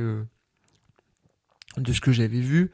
C'est-à-dire qu'il commence à peine à prendre un peu confiance en son passing, qui commence à se libérer un peu plus au jeu. Et à côté de ça, on a énormément de séquences de jeu où en fait ces points marqués, c'est du pull-up à 3 points, des choses qui étaient dont moi je m'étais un peu renseigné, mais tu m'avais beaucoup plus évoqué les choses, bah, beaucoup moins dans son registre de jeu. Et puis on a cette utilisation assez douteuse des rookies, même si eux sont pas au niveau. Pourquoi forcer en début de saison autant sur un Ben Saraf, sur qui le coach a eu un coup de cœur, mais en même temps, on sentait bien qu'il y avait très peu d'agressivité, très peu de choses à proposer pour ce joueur. Pourquoi si peu faire jouer au début Igor Demin qui revenait de blessure, alors pourquoi ne pas tenter non plus de l'autre côté un Nolan Traoré qui aurait pu apporter autre chose et qu'au final tu lances sur des matchs où il n'est pas forcément dans des bonnes conditions parce que face à des vis-à-vis sur qui il aura forcément des soucis. Je pense à son match contre les Rockets où il y a Amen Thompson et t'as Reason sur le terrain. Bah oui, c'est évidemment très difficile d'imaginer quelque chose bien se passer quand tu es un driver, un dragster comme Nolan Traoré, quand tu as des joueurs qui vont beaucoup mieux encaisser le contact et beaucoup mieux être capables de le limiter sur ses lignes de drive.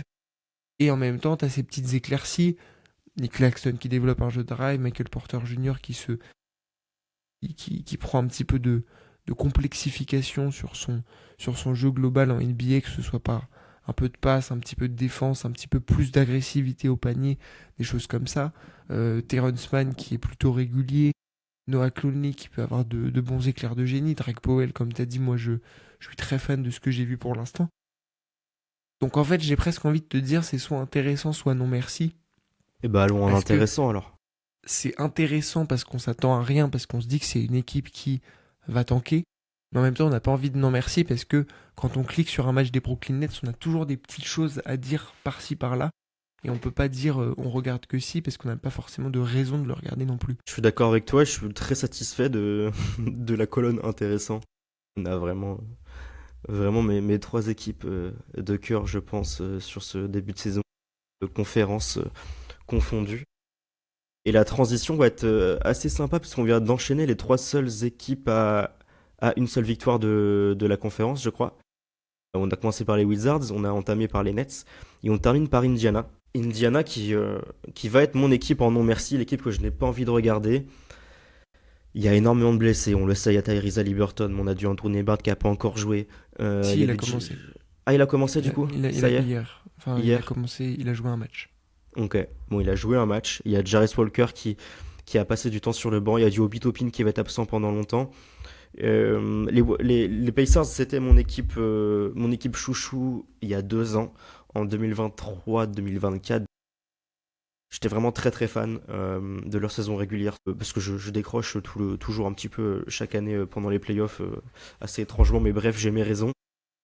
Et l'année dernière encore plus avec beaucoup de variété.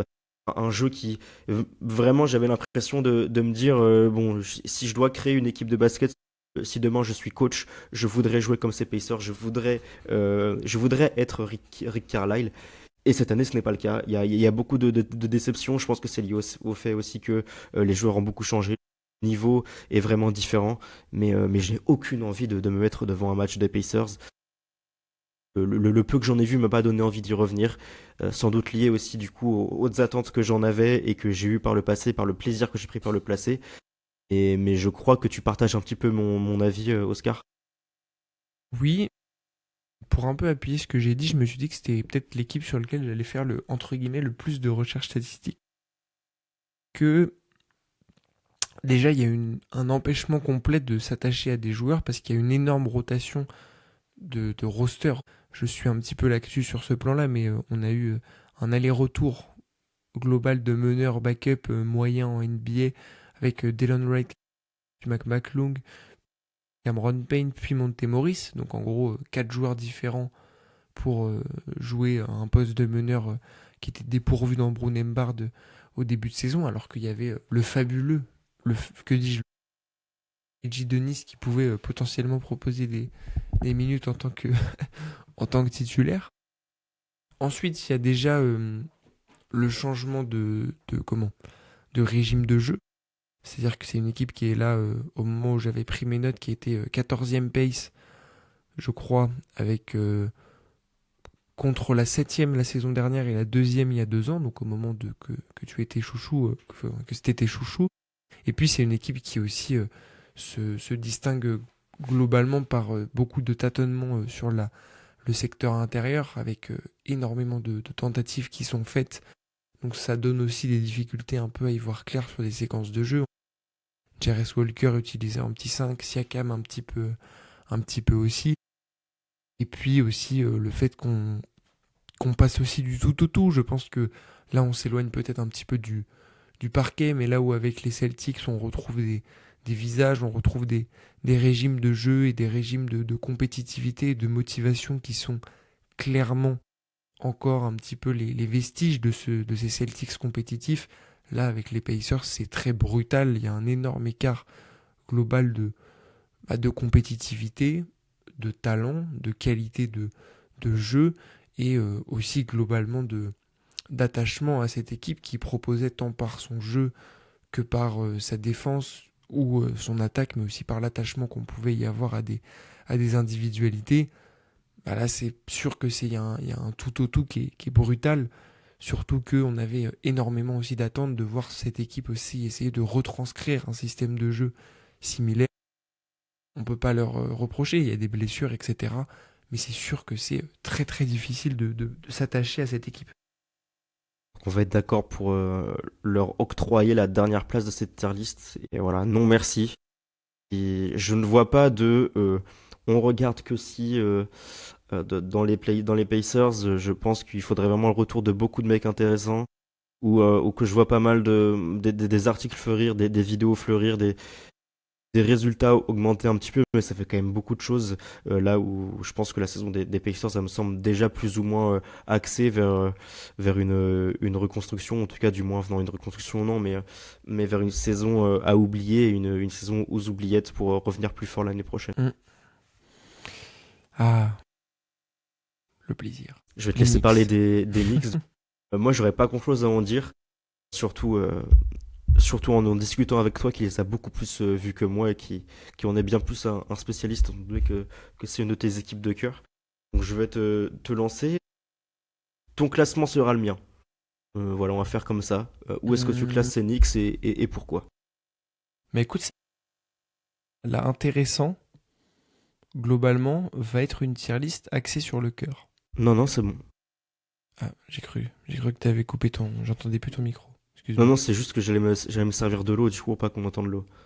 D'accord. Mais vas-y, je te laisse reprendre. Donc du coup, globalement, le intéressant va constituer une tier list très coup de cœur global de nos équipes, hein, puisque tes 3 équipes de cœur plus les deux, les Pistons et les Knicks pour moi, ça va être plutôt sympathique. Alors pourquoi les Knicks, je trouve ça intéressant. Je pourrais mettre dans on prend notre pied, mais c'est sûr que j'ai mis un petit peu de temps à assimiler, à comprendre les changements qui étaient en marche. Bah, si vous voulez déjà un peu plus de détails, on va orienter aussi vers les vidéos de ceux qu'on peut consommer. Il y a une vidéo excellente de Baptiste du Dreamcast Show qui est lui aussi fan des Knicks et qui explique très bien les changements amorcés par Mike Brown des deux côtés du terrain. Voilà, beaucoup plus de pick and roll espagnol très très bien utilisé et aussi magnifique pick and roll espagnol. J'aime bien.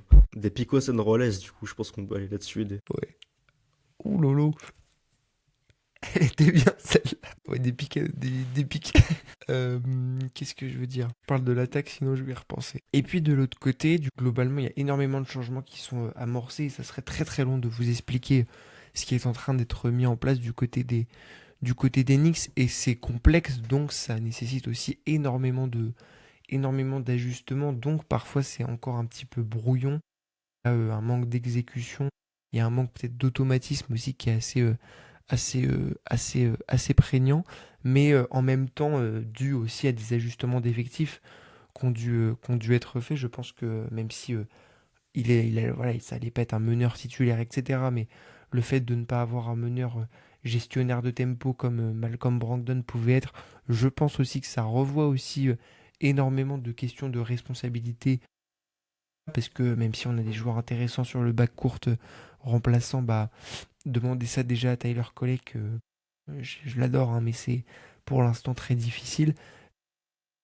Puis la défense qui s'ajustait. J'ai le souvenir d'un match contre une équipe dont on va très bientôt parler, les Bulls, où la défense intérieure des Knicks avait été surexposée et très mal ajustée au fur et à mesure de la rencontre. Bah là, on a des choses beaucoup plus intéressantes qui sont mises en place, notamment sur l'utilisation défensive de Karl Anthony Towns, qu'on retrouve sur un petit peu ce qui avait fait sa valeur, notamment sur la série entre les Wolves et les Nuggets sur Nikola Jokic. Cette capacité à prendre de la place, à être capable d'orienter des très bons attaquants, des très bons passeurs sur leurs mains faibles et venir en aide, venir combler des brèches et permettre à des joueurs peut-être un peu plus avec une science de l'interception et une science des lectures de venir choper le ballon. Donc il est beaucoup mieux utilisé sur cet aspect-là. Mais évidemment, il y a encore des choses à peaufiner, que ce soit sur les rotations. Je vais pas faire du comment, du cocorico pour faire du cocorico. Voilà, on l'a vu là, hein, les déclarations, la rotation à 9,5, c'est compliqué d'avoir voilà des vraies réponses sur qui est à quelle place dans les rotations. Tant on a énormément de mal aussi pour l'instant à avoir des vraies réponses sur la manière dont il veut organiser son noyau de jeu. Et c'est ce que je disais, la complexité pour l'instant du système offensif et de la prise de risque de ce chamboulement global d'un jeu beaucoup plus tourné vers la globalité, avec beaucoup plus de Michael Bridges à la création, chose qui est très intéressante, mais ça mérite aussi des ajustements de la part de certains joueurs, notamment off-ball, pour voilà, Jalen Brunson, pour aussi Karl Anthony Towns, qui a moins cette variable d'ajustement nécessaire. Mais je les mets dans intéressant parce que le début de saison a tellement été entre guillemets un chamboulement visuel et tactique que c'est intéressant, c'est très intéressant même à regarder, mais il y a encore, je pense, énormément de travail offensif, défensif, savoir peut-être des petits ajustements à faire sur le marché des transferts avec des profils, etc., pour que ça devienne vraiment une prise de pied complète. J'espère que vous avez pris des notes, parce que Oscar a été très complet. Je suis content de ne pas avoir parlé avant lui. Voilà, de suivre son avis, voilà, va être validé par moi-même. On se retrouve avec Toronto, Détroit et les Nets et les Knicks. Et je pense que je vais me mettre un peu plus sur ces Knicks lors des prochains jours. Je n'ai pas regardé leur calendrier. J'espère qu'il y aura des matchs intéressants.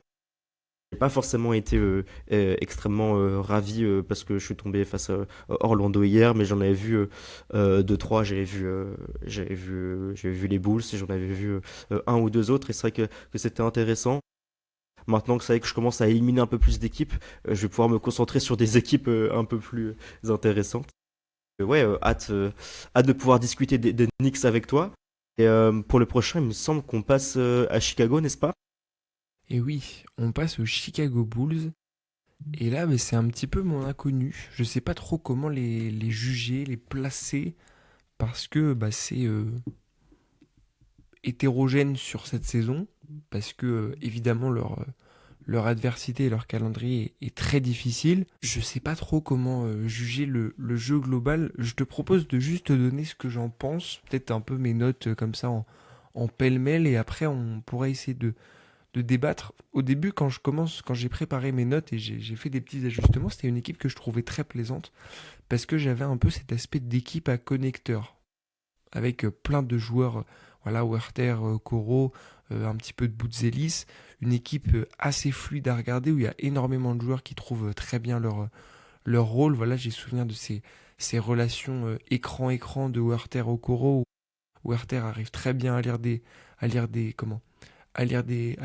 aides et à très bien faire les passes. Voilà, je t'ai déjà évoqué un petit peu cette très bonne gestion des guards, avec ce bon équilibre trouvé à 3 entre Trey Jones, Josh Giddey et Kevin Huerter, qui permet d'avoir différents profils et d'avoir différentes utilisations de la vitesse des uns, du playmaking des autres et des très bonnes lectures de jeu de, de certains. Je pense notamment à Josh Giddey, qui est un très bon manipulateur de défense sur ce début de saison, qui a énormément de passing, qui est capable de scorer au contact. Là, on a Werther qui est plus un connecteur avec un playmaking secondaire, tertiaire, qui est capable de rentrer des shoots. Et à côté, on a Trey Jones qui un petit peu s'éloigne un petit peu de ces deux profils-là, parce que en fait, Trey Jones, il apporte énormément de vitesse sur les premiers pas, beaucoup de drives très bien sentis, assez smooth, qui permettent de varier un petit peu le profil des guards. Et en même temps, sur actuellement cette partie de là où on tourne, on voit quand même pas mal de limites de ce système où on dirait pas non contre un petit rim protecteur un petit peu plus sérieux pour permettre d'avoir un jeu un petit peu plus, peut-être un petit peu moins séduisant, notamment sur les short rolls avec Vucevic. On pourrait se dire que ça serait un petit peu moins séduisant globalement, mais en même temps un peu plus fiable et peut-être un peu plus pouvant un peu plus se mettre en valeur, notamment sur des drives de Werther qui trouverait des pivots notamment sous le panier et pourrait permettre à des joueurs de bien s'exprimer. Je saurais pas trop comment les mettre. Moi, j'ai presque envie de les mettre dans. On regarde que si ils font des changements, ils font un changement de pivot. Mais en tout cas, voilà. Moi, je serais assez d'accord. Il y a eu des belles choses. Il y a des joueurs très, très intéressants. Je te rejoins sur Trey Jones qui m'a beaucoup surpris, notamment sur l'aspect défensif aussi. Et, et je pense que ça va dépendre de l'évolution de leur saison, de certains joueurs. Est-ce qu'ils vont réussir à retrouver un niveau qui était le leur sur les 5 premiers matchs de la saison? Je ne pense pas parce qu'on savait qu'il y avait Là, I'm back. Et beaucoup de pourcentages assez favorables, que ce soit, il me semble, la réussite au tir des adversaires qui était vraiment très très basse, la leur au cercle qui était vraiment très très haute, du coup, en comparaison. Alors c'est vrai qu'il y a un style de jeu qui est aussi vraiment très analytique et ça porte ses fruits forcément sur quelques petites périodes quand tout rentre fort. Et, mais voilà, une fois que je les ai pas mal regardés sur ce début de saison, j'ai pas forcément non plus envie d'y retourner chaque soir parce on ne sait pas forcément quel niveau est-ce qu'on va avoir. Je suis d'accord avec toi parce que le plancher de leur effectif est un petit peu flou. Et voilà, à voir s'il y a des trades tout au cours de la saison. Tu as parlé de Vucevic, pourquoi pas. En tout cas, voilà, il y a certains joueurs que je suivrai avec plaisir. Si on a un Bouzelis qui est dans une bonne série, ça pourra me donner envie de regarder. Voilà, il y a des joueurs qui sortent du lot dans un match, des Okoro que j'ai toujours bien aimé. Voilà, je me dis pourquoi pas. C'est un bon troisième échelon, je pense, pour Chicago. Si on devrait faire un classement parmi ce troisième échelon, je pense qu'il serait assez haut. Oui, je suis assez d'accord avec toi. On a nos raisons pour le on regarde que si. Voilà. Si vous nous écoutez en podcast, peut-être que ça sera un peu plus clair. Mais pour ceux qui nous regardent en vidéo, le on regarde que si, hein, on a expliqué. Hein, voilà, il y a les on regarde que si ont des raisons différentes. Dans le on regarde que si, on a pas mal d'échelons. Hein, voilà, on regarde que si certains reviennent de blessures. On regarde que si, que si certains joueurs sont là, etc. C'est assez précis, on va dire, sur nos raisons de le mettre là. Il nous reste deux équipes pas inintéressantes. Je te propose de te lancer sur nos amis des Sixers que j'ai pas mal regardé aussi et je sais que toi aussi dernièrement. Ouais. Historiquement, les Sixers, c'est sans doute l'équipe avec laquelle j'ai le moins d'atomes crochus dans la ligue. Je ne sais pas pourquoi, mais j'ai jamais trop kiffé les Sixers. Et là, bizarrement, je suis surpris à vraiment les kiffer sur ce début de saison. Et c'est l'équipe que je mettrais le plus haut dans cette tier list pour la conférence Est. Ne fais pas comme si tu ne savais pas pourquoi. Je pense que monsieur, il y a quelqu'un qui fait que tu regardes beaucoup plus les Sixers. Non, mais en vrai, c'est vrai qu'il peut y avoir quelques raisons, mais j'ai vraiment beaucoup kiffé ce que j'ai vu. Effectivement, comme individuellement, j'avais beaucoup de retenue sur Tyrese Maxey. Et j'ai vu des raisons de revoir mon avis à la hausse sur ce joueur-là.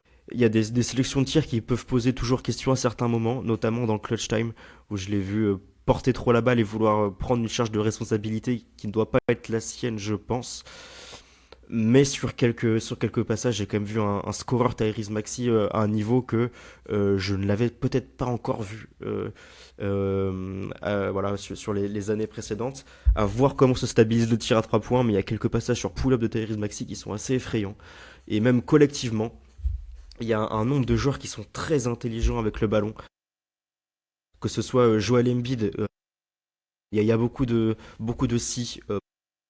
Ok, défensivement, c'est vrai que c'est pas toujours le cas, etc. Mais quel plaisir de revoir Joel Embiid qui est capable de scorer du 25, du 30 points parfois. C'est un joueur que j'aime vraiment revoir voilà, dans un bon niveau et surtout le revoir fréquemment.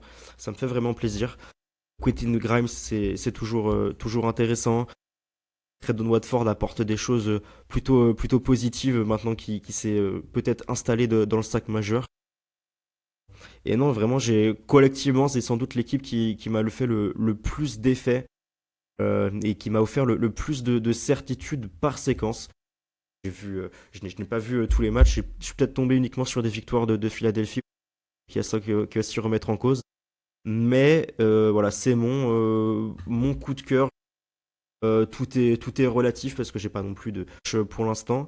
Mais ouais, je vais être très haut sur ces Sixers là, pardon, avant de te laisser la parole là-dessus. Moi aussi, je vais être assez au-dessus et je me dis que c'est assez compliqué de ne pas les mettre dans on prend notre pied parce que sur le début de saison, il y a un côté très implacable de pas mal de joueurs. Euh, Forcément dû que ce soit au pourcentage, je pense à Tyrese Maxey qui a vraiment une apparence de ne pas rater de tir qui est assez impressionnante, notamment les séquences sur pull-up à 3 points qui, je te rejoins, sont parfois assez impressionnantes visuellement et ça se retranscrit un petit peu dans les statistiques qu'on peut avoir, même si dans le clutch il a parfois des errements et comment, des Des choix qui séquences de sont jeu. compliqués. Une volonté, j'ai l'impression, de marquer l'impact du match par lui-même. C'est pas un joueur qui a un passing très intéressant de base, mais je le trouve que là, encore moins dans les moments qui comptent. Mm. J'ai vu sur ce début. Voilà, et en même temps, on a plein de petits plaisirs à regarder cette équipe-là quand on voit, voilà, Trendon Watford faire voilà, montrer des aptitudes de drive qui étaient pas forcément prévues à la base. On a Vijay Edgecombe qui a pas mal de choses hyper intéressantes dans ses connexions défensives, dans son playmaking défensif, dans ce qu'il est capable d'apporter au shoot à 3 points, même si c'était pas forcément que sur ce régime de tir là que je l'attendais, bah ça reste hyper intéressant à regarder. Et puis on a tous ces petits joueurs assez attachants. On va voir comment Mike Kane revient. Mais voilà, je sais pas, je pense à Adembona qui a des séquences parfois très basses et en même temps parfois il apporte des choses qui sont hyper intéressantes quand Embiid n'est pas là. Et comme tu dis, quel plaisir de voir Embiid offensivement, je trouve qu'il utilise assez bien, enfin qu'il s'adapte assez bien offensivement, même s'il a des séquences de gros trous, je trouve qu'en attaque, ça va, c'est peut-être un peu plus en défense où il y a des questions de comment il arrive à ajuster son jeu physiquement. Mais moi, je prends mon pied devant beaucoup de matchs des Sixers, je les ai beaucoup regardés, surtout dans la défaite, assez étonnamment, parce que j'ai dû regarder voilà, les derniers matchs des Sixers, c'était contre les Bulls et contre les Pistons, donc les Sixers assez cruels. Donc moi, je les mettrais dans on prend notre pied parce que c'est une équipe où on a envie d'en voir plus alors qu'on est déjà assez conquis par ce qu'on voit. Et bah parfait, je pense que c'est un bon moyen ah non, j'ai dire de clôturer cette tier list, mais non, il reste les Bucks. On aurait pu tomber d'accord sur un petit peu le leader de cette tier list. Mais on va conclure sur Milwaukee. Milwaukee, j'ai pas grand chose à dire sur eux. Ça fait partie des deux, trois équipes dont j'ai vu peu de matchs et qui m'ont laissé un goût de sans plus. J'ai beaucoup aimé ce que j'ai vu de AJ Green, qui m'a plu. Après, le reste, je pourrais pas être très expansif sur ce que j'ai pu observer autour de schémas collectifs, etc. Ça m'a pas marqué plus que ça. Je sais pas si c'est le cas pour toi. Moi, j'aime bien les Bucks. Je trouve qu'il y a un. Alors, j'aime bien, mais je suis pas transcendé. Donc, j'ai envie de les mettre dans On regarde que si. Alors, il n'y a pas forcément de On regarde que si. de raison. On regarde que s'il va être très compliqué à compléter. Limite, il leur faudra une case à... Parce que c'est une équipe qui propose des choses, notamment d'un côté du terrain, en défense, qui je trouve sont parfois très hétérogènes. Et ça me gêne un peu. Voilà, pour rentrer un peu dans les détails, voilà, on a un petit peu le temps, il nous reste une équipe. On a énormément de séquences de Bucks où on a Yanis et Turner utilisés en double roamer. Donc séquences où en fait ils sont en espèce de... Voilà, qui sont éloignés un petit peu du panier, en protection et en prise de responsabilité pour être prêts en gros à protéger leur cercle.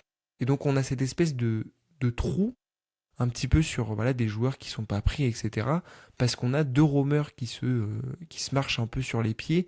Et du coup, ça crée parfois des séquences défensives où on se dit, mais là, ils sont tous les deux aux fraises, ça va pas du tout. Et défensivement, ça pose question. Et en même temps, de l'autre côté, on a des séquences de presse tout-terrain de Gary Trent Jr., AJ Green, Ryan Rollins, Kyle Kuzma qui fait du playmaking défensif. Et où on se dit, ok, donc en fait, si tout le monde se met à défendre sérieusement, c'est très intéressant. En attaque, Ryan Rollins montre des choses très intéressantes au playmaking. Giannis Antetokounmpo est en train de montrer une version de playmaking qui, je pense, qu'il n'a pas montré, je pense, enfin en tout cas, je n'avais pas vu de lui depuis.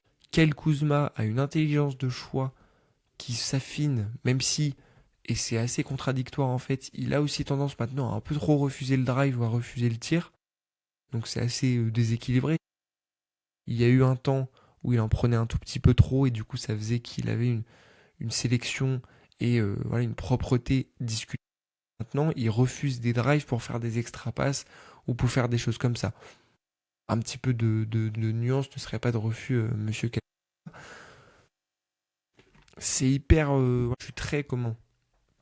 suis très difficile sur ces bugs. J'ai pris mon pied en les regardant contre certaines équipes, notamment des séquences défensives plus qu'offensives, parce que offensivement, c'est un petit peu compliqué, notamment Miles Turner qui a beaucoup tendance à prendre du mi-distance, et ça m'agace un petit peu. Et puis Miles Turner sur le début de saison en défense, je trouve ça un petit peu léger pour le profil qu'il est censé apporter, donc c'est-à-dire ce que Brook Lopez faisait en potentiellement un petit peu mieux. Donc on regarde que si on arrive à y voir plus clair au fur et à mesure de la saison. Ok, je pense qu'on va être d'accord sur ce cran-là. Milwaukee qui est la 20e défense pour l'instant au rating sur ce début de saison. J'ajouterais que moi j'ai vu des passages assez effrayants négativement de Yanis, où je l'ai vu un peu vraiment nonchalant et vraiment parfois il voulait pas ne pas concéder de faute, mais ça se voyait vraiment. Et il en revenait presque à ne pas défendre. Ouais, assez déçu sur cet aspect-là de Yanis. On a beaucoup d'équipes, on regarde que si, là que je vois une fois que notre tier list est désormais terminé. Notre pied, pardon, on a deux équipes, on a les Sixers, on a le Heat. Intéressant, on a les Raptors, les Pistons, Nets et les Knicks. En on regarde que si, on a Boston, Atlanta, Orlando, Charlotte, Cleveland, Washington, Chicago, Milwaukee. Et en non merci, on a que Indiana. Posteriori, est-ce que tu as eu une volonté de reclassement là? Oui, j'en ai une. Je t'écoute. Est-ce qu'on a la même?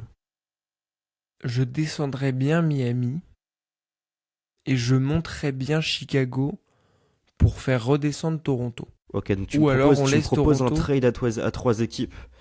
Ou alors on Euh, laisse Toronto et on monte Chicago. Parce que peut-être qu'on a été un peu sévère avec Chicago. alors, je suis d'accord pour descendre Miami, je suis d'accord pour monter Chicago. Contre voir les Nets au-dessus de Toronto, ça me dérangerait un peu. Je veux bien, si tu veux descendre une équipe, pourquoi pas descendre les Nets à la rigueur.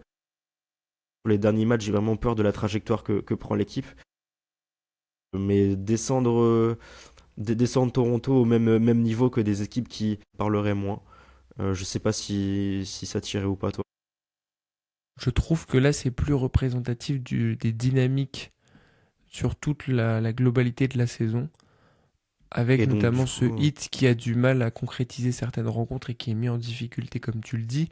Ces Bulls qui, on va aussi leur dire que je crois ont la dureté de calendrier la plus importante actuellement de la ligue sur les 4-5 derniers matchs. Et en même temps ces Nets qui, proposent des choses intéressantes, mais qui, on va pas se mentir, ont parfois des trous, des aptitudes et du talent parfois un petit peu en deçà de tout. Et pour l'instant, je dirais que les Sixers sont l'équipe de l'Est qui m'a fait le plus prendre mon pied sur la globalité et la variété de ce qu'il y avait à proposer tant individuellement que collectivement, par rapport au Heat. Ce qui est fou, c'est que je me souviens très bien du début de saison de l'an passé, où j'avais été contraint de regarder beaucoup de matchs de Philadelphie aussi, mais pas volontairement cette fois-ci, parce qu'il y avait des équipes que je voulais voir, qui, par un hasard de calendrier, rencontraient Philadelphie à ce moment-là. Vraiment, c'est une équipe voilà, que je n'appréciais pas. J'avais beaucoup de mal sur ce Tariz Maxi-là, etc., etc. Et là, quand je vois l'évolution, et j'en suis ravi. Je suis très content d'être contredit dans mes petits avis de suiveurs de basket. Ouais, cette tier list me semble totalement acceptable, réussie même. Je suis pas sûr qu'on avait vraiment la volonté d'avoir une équipe tout en haut et une équipe tout en bas. Non. C'est peut-être le hasard qui a fait ça. Mais ouais, moi je la trouve très cool et un exercice réussi. Et j'ai hâte de me mettre du coup dès les prochains jours à celui de la conférence. Ouais. Et puis c'est aussi une question d'exigence. On le voit avec les équipes qui sont comment? On avait les Nets dans la partie intéressante, mais quand on voit Toronto, Détroit, les Knicks, il y a aussi une forme d'exigence, de nécessité de potentiellement aller plus haut et de choses à ajuster aussi dans l'aspect relatif de ces équipes qui est globalement une compétitivité, arrête-moi si je me trompe, mais peut-être un peu plus importante que celle des Sixers, là où on s'attendait peut-être pas à voir des Sixers aussi bons et aussi complets et aussi variés dans la proposition. Exactement.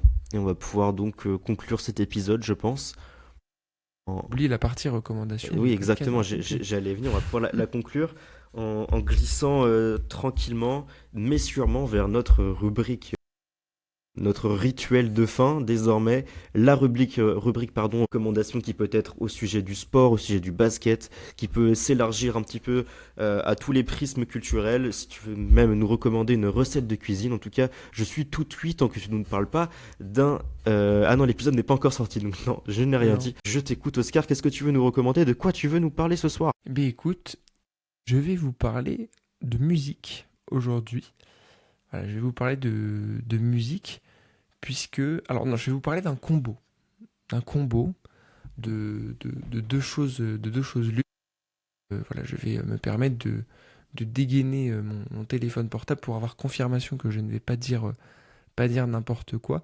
Déjà sur l'aspect musical, je vous invite à écouter Adrienne Lenker, un artiste qui est une artiste très talentueuse avec des musiques très très mélancoliques, très voilà qui ne sont évidemment pas très joyeuses et qui vous plongent globalement dans des comment dans une forme de mélancolie, de nostalgie. Ce sont des musiques très planantes.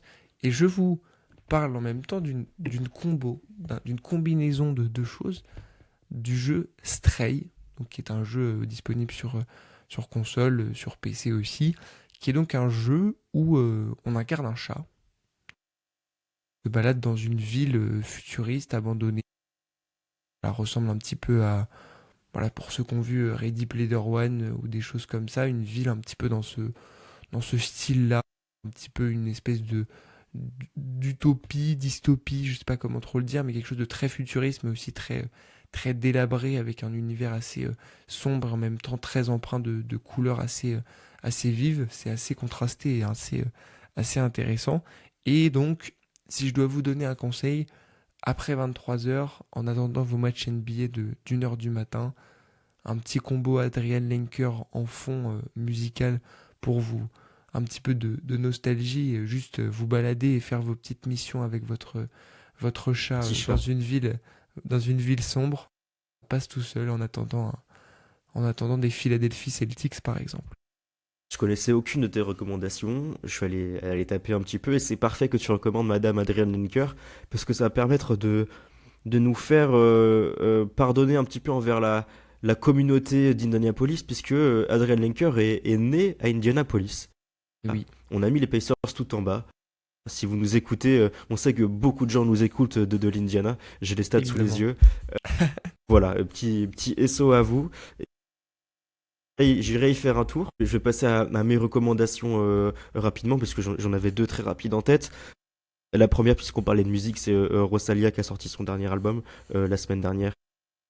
Voilà, vraiment très très cool. Je l'écoute en boucle, je me régale.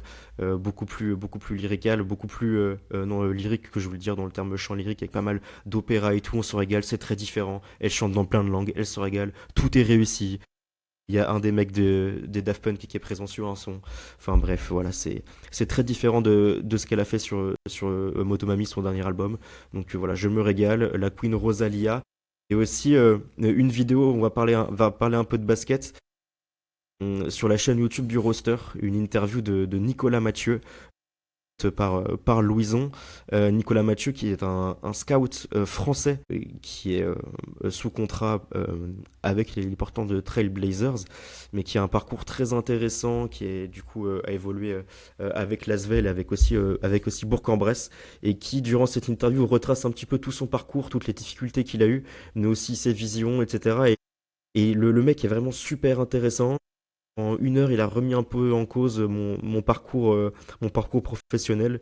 Je me suis imaginé à tout plaquer pour aller suivre des matchs de jeunes à Ljubljana au fin fond de l'été. Bref, voilà, si vous voulez en savoir un peu plus sur le scouting, même la manière un petit peu dont peut marcher l'envers du décor du basket professionnel, même français, puisque voilà, on a un Français qui a une formation française et qui a évolué au départ pour des clubs français avant d'aller en NBA. Vraiment très très cool. Et en plus, donc il nous l'a fait comprendre durant l'interview. C'est un peu lui qui a permis, en tout cas, ou qui a conseillé à Joe Cronin de drafter Anthony Ngossio, qui était un peu l'une des attractions de la draft, qui a animé notre été, qui anime un peu moins notre printemps, puisque bon, il ne joue pas, on l'a vu très limité pour le moment. Mais en tout cas, voilà, j'ai adoré cette interview et je la conseille vivement. Évidemment, par travailler un petit peu avec Louison, il est plutôt très compétent pour ce qui est de ce genre de contenu. Vous aurez l'occasion de le voir un tout petit peu plus tard. On va pas me voir beaucoup, hein. On va me voir surtout la technique. Voilà, oui, vous aurez l'occasion de voir ça assez rapidement. On verra si ça sera sorti jusque le. Mais on va éviter de voler l'exclusivité des contenus de Louison pour notre petite section de recommandations. Ce qui est bien, c'est qu'avec Draft and Pick, on vous fait un pêle-mêle du pass culture. Musique, jeux vidéo, basket, musique, C'est parfait. tous les styles. Vous avez tous les styles de musique, je ne connais pas. Passer chez les uns, chez les autres, des échos très positifs de Rosalia. Est-ce que c'est un blasphème de ne pas connaître? Maybe. Mais en tout cas, je prends note de toute façon des recommandations d'Enzo et je m'y attellerai quand le temps et les matchs ne me permettront pas, je pense, de faire autre chose que d'écouter de la musique, puisque même si j'écoute pas mal de musique, c'est vrai que mes trajets sont plus voués à des matchs, regarder des matchs très sombres de, de NBA. Merci à toi, Oscar, pour cette tier list. On a été assez long, assez complet aussi. On a parlé en détail de toutes les équipes. C'était le premier épisode. Il y aura voilà, la suite va arriver dans les prochains jours assez rapidement pour avoir à peu près le même échantillon de match sur la conférence Ouest. J'espère que t'as bien kiffé l'exercice. En tout cas, pour moi, c'était cool. Assez challengeant d'un point de vue aussi intellectuel et dans la préparation, parce que ça nécessite aussi de regarder un peu toutes les équipes, même si c'est quelque chose que je fais un petit peu de base. Il y avait là la volonté de ne pas forcément être un petit peu endormi dans un match quand on regarde les différentes phases du jeu. Par exemple, sur un Atlanta Pacers, je savais que j'essaye d'être concentré des deux côtés du terrain, puisque on avait prévu cette vidéo un peu en avance, mais voilà, très très cool. Puis ça va arriver très vite pour la conférence Ouest, c'est ça. Oui, exactement. Très vite attelé à la conférence Ouest et ça va être assez cool. C'était le dernier épisode, non, l'avant-dernier épisode, pardon, avant que les recommandations culturelles soient changées à jamais par la recommandation d'Oscar dans la prochaine draft. Des hasards de calendrier, on l'a tourné bien trop tôt. Mais voilà, on va se retrouver très vite. Donc voilà, merci de nous avoir écoutés. Comme d'habitude, si vous n'avez pas encore mis les 5 étoiles sur Spotify, le like et le commentaire sur YouTube, ça nous encourage et puis ça nous fait toujours plaisir. Donc voilà, merci à vous, on se retrouve très vite et puis à plus Oscar. Salut tout le monde, salut Enzo.